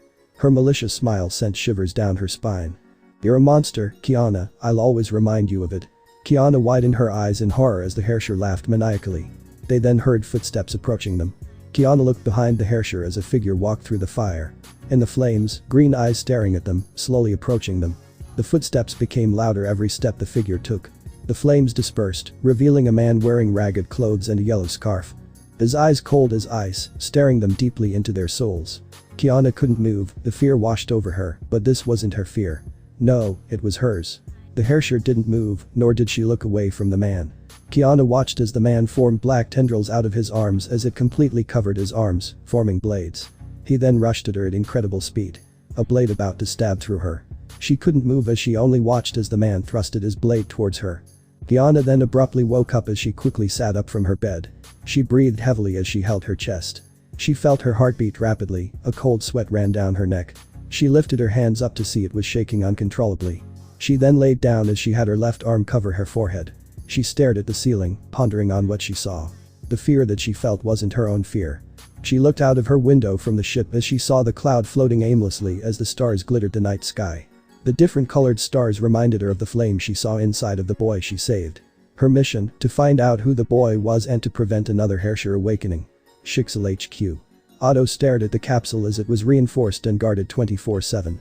He watched as the man watched them closely as he was restrained. "Sir, are you sure it's a good idea to keep him alive?" Durandal questioned as she looked at the fortified capsule. Red eyes glaring at everyone. Otto nodded as he opened a book. "I'm sure, Durandal, besides." Otto walked up close to the capsule as the red eyes stared at him. Otto didn't fear it though as he placed his hand on the capsule. "He may be the one to make my dreams into a reality. To destroy that past, if I can awaken this man's Herrscher powers. Then. He'll be able to do it." Otto clenched his fist as he thought about the girl he fell in love with, the one he kept striving for. Colin. Shigaraki stared at this man, his eyes. He reminded him of All for One. Always trying to claim something or get whatever they want, whatever it takes. Shigaraki refused to be a puppet to anyone. This power that flowed inside of him, it's telling him something, to destroy everything. Durandal looked at the capsule as she wondered why the overseer was so obsessed with this man. Could it be that he is trying to harness a Herrscher core inside of him? Or was it something else entirely, like what he said in his office? A physical mutation that had been wiped out for 200 years. Quirks. Durandal walked away as she exited the room as she pondered on the question. Who was that man, and why did he start to destroy everything? But when they first found him, it was exactly that, everything was gone and decayed. 10 months ago. Beep beep beep, the alarm blared as every Valkyrie rushed to their station. This alarm alerted them that a Honkai invasion was happening. Durandal approached the command center as she saw Otto looking at the monitors. "Durandal, your team will head to this area near Mount Fuji." Durandal looked at the map as she nodded in understanding. The Honkai invasion is about to commence, and this scale could lead to a Herrscher being awakened. Durandal remembered the Herrscher of Ice and Chaos. And her encounter with Raiden May. Hopefully this encounter wasn't too grave. Understood, Overseer. She headed out of the room. Approaching the landing pad, she saw a woman with short hair and was wearing a maid outfit. "Your orders," she said. "Stay close, Rita." The girl named Rita nodded as she followed Durandal. They got into the helicopter as it started to lift off. Rita looked at Durandal as she awaited her orders. "Once we land, be prepared to attack any Honkai that comes our way. Our mission is to investigate this energy spike and possible take it out before it gets any worse." Durandal informed Rita as the maid nodded in response. Understood, Mrs. Durandal. As they flew towards the location, Durandal felt a strange energy spike as it sent shivers down her spine. She didn't know what it was, but she had the feeling that this energy was more dangerous than she initially thought. Mrs. Durandal, I don't think we can approach in the air anymore. The pilot said. What do you mean? She asked. Have a look for yourself. He said. Durandal opened the helicopter doors as she looked towards her destination. It was a storm covering. Lighting struck down as the wind started to get stronger, and the rain made it harder for them to see anything in the skies. Rita. Change of plans, we're going on foot. Understood. The both of them jumped out of the helicopter as they dived down towards the ground as Durandal pulled out her lance and jabbed down to the ground, causing a crater beneath her. Rita landed on a tree as she gracefully landed right next to Durandal. They looked at each other as Durandal pulled out her scanner as she was reading energy towards the north from their position. They then walked towards their destination. During their walk towards their location, Rita noticed something about their surroundings. Everything was decaying, they were turning gray and crumbling to dust. The trees, the rocks, the plants, everything around them was becoming a gray husk. The energy then started to pick up more as they then saw a massive crater up ahead. Durandal approached the crater as she looked inside the crater to see a man unconscious and surrounded by a dark red energy. The radar was going haywire as it continuously beeps as the man. Overseer, we found the source, requesting extraction. Durandal reported. Understood, sending a team as we speak, do tell me what is the cause of the source. A man. Present. Durandal looked outside as they were at a new location, since the HQ was completely decayed. Every piece of equipment was destroyed, and the whole facility was reduced to dust. She feared what they have in that capsule. Is the incarnate of destruction. With Kiana. She walked towards the dining area as she tried to find some food, but once she opened the fridge, it was completely empty. Nothing but sauces and drinks. Kiana sighed, she was used to Mei having everything ready, but now that she went her separate way. She didn't know what to do about food. Is there no food? A voice called out. She turned to see Fu Hua. Kiana nodded. Yeah, looks like we'll be eating out. Or go buy some groceries for once. Teresa appeared out of the blue. Kiana jumped up as she turned to her auntie. What the? Where did you come from? Teresa shook her head. That's not important, right now we need groceries and I'm sending you, Branya, and Fu Hua out to get some in the city. Kiana just deadpanned at her aunt. But who's going to cook? She asked. Teresa froze as she pondered on that thought. Good question, well you better get going. Fine, we'll go. Kiana said as she walked towards her room. Teresa and Fu Hua looked at her as their faces were filled with worry. She's been having nightmares, hasn't she? Teresa asked. Fu Hua nodded. The hair inside of her is not letting up, it's draining her at this point. Teresa frowned. Fu Hua, please keep an eye on her. The immortal nodded. Hashbull Hospital. Alright, everything looks good so far, Mr. Forthbright, you can be discharged today. The doctor told Izuku as he nodded. That's great. You surprisingly heal fast, Izuku. Faith said. Izuku stretched his left arm as he didn't feel any pain at all, which was odd enough, but he didn't put much thought into it as he got up from the bed. I'll leave you to get changed, meet me at the front desk when you're done. Faith said. Izuku grabbed his clothes as he started to change, but then he noticed something on his right arm. There was another scar that appeared on his right arm. It spiraled down to his hand as he didn't know what it was. He didn't remember seeing the scar on him. Izuku lifted his right arm up as he mocked it around a bit. He was fine, but the scar was strange to him. Then a memory popped up again, but all he heard was words that sounded like shouting. I won't stop fighting until. Izuku didn't know what those words meant or what they were trying to say, but he didn't want to ponder on it too much as he changed back into his clothes. He was in a plain white t-shirt and black shorts. He left the room as he was greeted by the nurses. Izuku then saw Faith in the main lobby as she waved at him. They then left the building as Faith stopped and turned around. Alright, you don't have any school or work today, so just rest at home for today, I'll come pick you up and then we can drive to Grandpa's. Izuku nodded. Okay, but I need to stop by the store real quick to get some groceries. Faith nodded. Okay, text me when you get home. She then hopped in her car as she then drove off. Izuku waved at her as he turned around and headed to the grocery store. During his walk, he was greeted by people and asked him questions. Izuku didn't know that many people knew him. Hashbull isn't a big city, but he didn't expect so many people to know him. Izuku walked as he then saw the same bridge again when he was on his way to school for the first time. He looked at the bridge as he remembered the memory that played when he first looked at it. That's a big villain. Villain, that word rang inside his mind as he looked around, a peaceful city. Where would a villain appear? The Honkai. Izuku didn't know why the word gave him so much to think about. He looked at his arm as he saw his newly formed scar that just appeared out of nowhere. Then his vision glitched for a second as he saw his arm completely wrapped in black tendrils that formed a claw on his hand. Izuku widened his eyes as he looked around if people saw what he saw, but he was only surrounded by fire and destruction as he constantly looked around as there was no one around. He then looked in front of him again as he saw a reflection. His own face, but instead of a white plain shirt and black shorts. He was in a suit. Black with orange lines tracing down his suit. He wore wide arm braces and gloves that had a round circle brace on his wrist. His legs were covered in braces as well with iron soles on his feet. And the most notable was the yellow scarf around his neck. His reflection started to speak. Remember. 9th. As the reflection reached out towards his forehead. Izuku widened his eyes, but then his vision then glitched again as it was now normal. He breathed heavily as he saw people walking by giving him concerned stares. Izuku looked around as everything was back to normal. He shook his head as he then continued his walk to the grocery store. Izuku's mind was all over the place, he didn't know what to think about. He walked into the store as he grabbed a basket and started to search for his grocery. He scanned the aisle, looking for something to cook for the morning. He didn't have anything for today and he was pretty sure Dan was at school right now. He grabbed his phone and scrolled through his contact list. He couldn't go to Henry's because he would be there with Faith later today. Gabriel told him to take work off for the next 2 days. He then stopped at one contact as he stared at it for a while.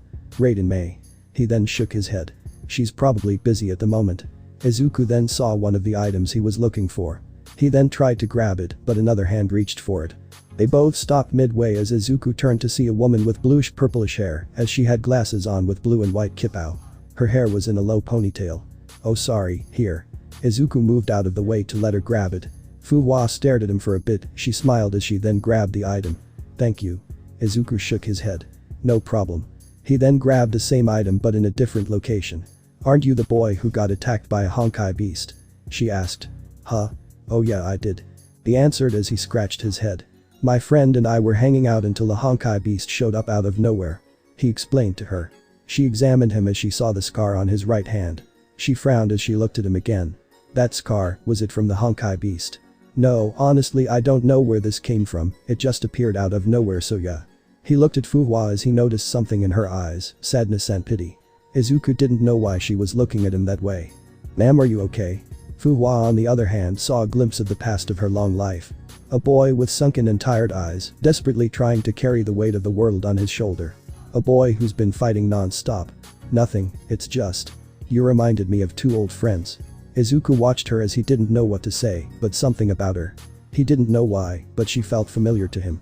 He didn't know why, but just by looking at her, she had a long life. Izuku didn't know why he felt that way, but it was clear that she had many experiences. Izuku wanted to ask her, he needed to know why she was so familiar. Have we met? Class monitor, did you find it? A familiar voice called out as he looked behind the girl. There she was again, the white-haired girl with her white jumpsuit and orange hoodie. Kiana widened her eyes as she saw Fuhua with the boy she saved. Kiana put on a smile as she waved. Oh hey. I didn't know you were discharged today. Kiana greeted. Izuku waved at her. Yeah I was discharged today actually. She raised an eyebrow as she got a closer look at him. Did your wounds heal that fast? Izuku scratched his head. Even I'm questioning that. Kiana smiled as she was relieved that he was alright, but then she noticed the new scar on his right arm. She didn't see that when she visited him, she was about to ask him about it, but Fuhua jumped in. Ahem. I'm sorry but I didn't get your name. She said. Izuku widened his eyes. Oh right sorry my name is Izuku Forthbright. Forthbright? She questioned. Yeah, it's the family name that adopted me. He explained. She looked at him as she smiled. I see, well then it was pleasure to meet you Forthbright, but we have to get going. Izuku nodded. Okay, I needed to make breakfast anyway. He looked at Kiana as he waved at her. She frowned a bit as she too waved back. Izuku turned around as he went to look for more of his groceries. Kiana watched him as she remembered the words she said to him. If you need help trying to find yourself, you can always come to the Hyperion for help.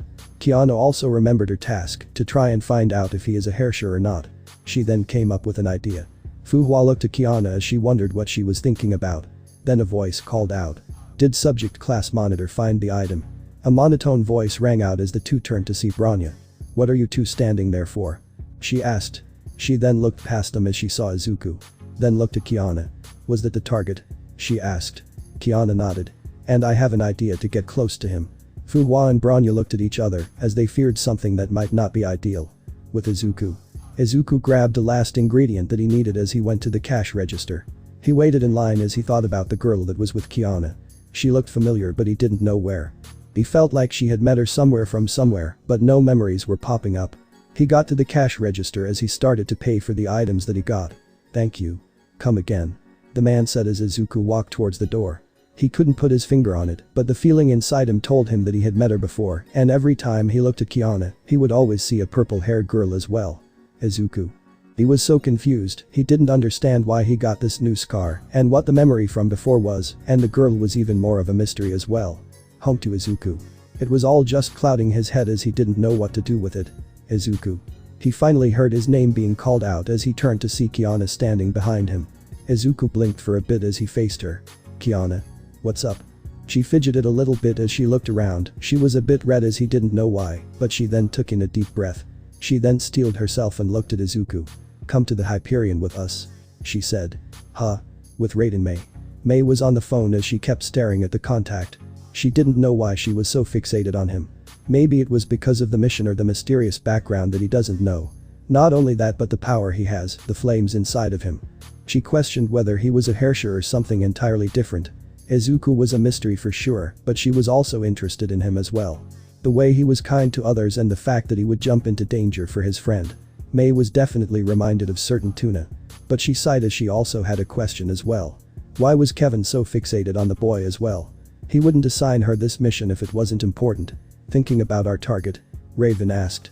She looked at Raven as she nodded. Raven smirked as she was going to have fun with this. "So are you interested in him or what?" She tried to tease, but May didn't seem to budge. Instead she looked at Raven. "Do you know why Kevin is so interested in Izuku?" she asked. Raven had a deadpan face. "Gah. You're no fun, and to answer your question, no, I don't know why His Highness is interested in the boy, maybe of the energy signal he displayed or something entirely different." May wasn't satisfied with that answer. Izuku Forthbright, a boy who showed up 4 months ago and now everyone is looking for him. She knew the Hyperion was here, and it's only a matter of time before Kevin's new ally would come and see for himself. "Anyways Raiden, we have another side mission. Honkai beasts have been reported to appear in the ruined city again," Raven informed her. May nodded as she grabbed her blade and got ready. At the Hyperion. The elevator doors opened as Izuku glowed in awe. Kiana stepped out of the elevator as she turned to Izuku. "Welcome to the Hyperion. 30 minutes ago. Come to the Hyperion with us," Kiana said. "Huh?" Kiana smiled. "I did offer you to come to the Hyperion, why not now?"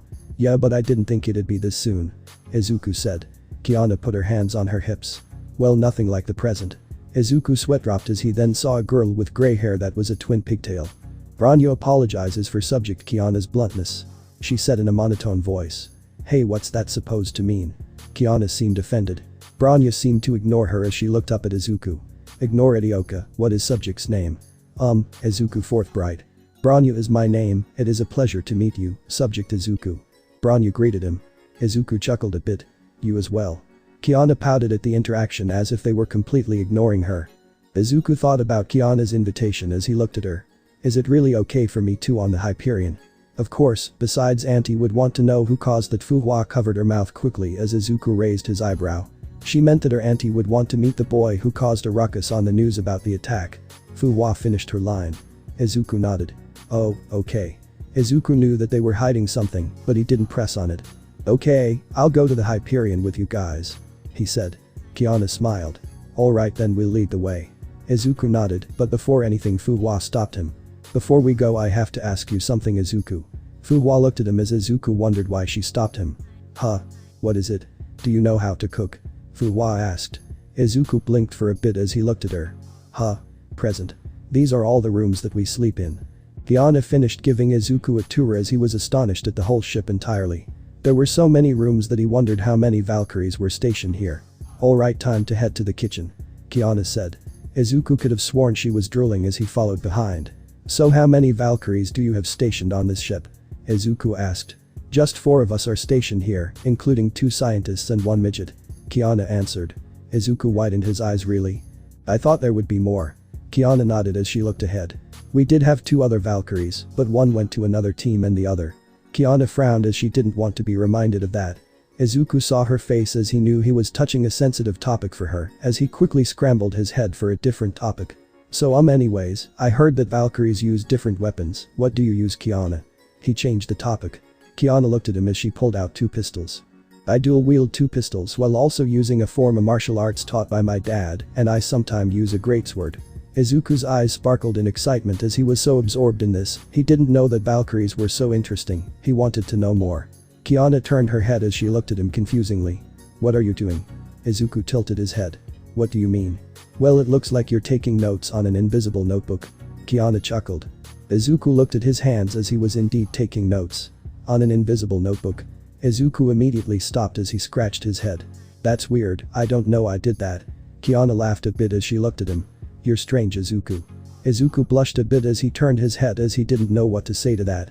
Anyways, we're here at the kitchen, she said as Izuku looked to see that everyone was waiting at the table. Discussing something, they got quiet as soon as he entered the dining room.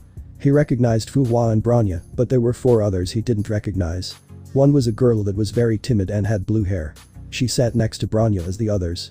One had light red hair with glasses as she had twin ponytails. And the other one had a light blue hair that was a bit messy. The 2 were analyzing and watching, but the light red-headed eyes were being covered by the glint of her glasses. And the other looked at Izuku with a smile. She looked like Kiana a bit, but she was short. Izuku forthright right. The short girl said. Izuku nodded as he looked at each of them. It's a pleasure to meet you, my name is Teresa Apocalypse. Meanwhile. Is it ready? Almost, it's still not under our control yet, but he's ready. This beast looks ugly, but he'll be a perfect test. Where will we test him? Where else? The puppets looked at the center one as the center one looked at the monster. A monster that had a beak and jagged teeth. The monster's brain was exposed as it had red vein-like stripes coursing throughout its body. Its skin was pure white as his eyes were red as well. The monster was humanoid, nothing like a Honkai beast. We're releasing it to the one who threatens our very existence. That's it guys. Thanks for watching and supporting us. See you in the next part.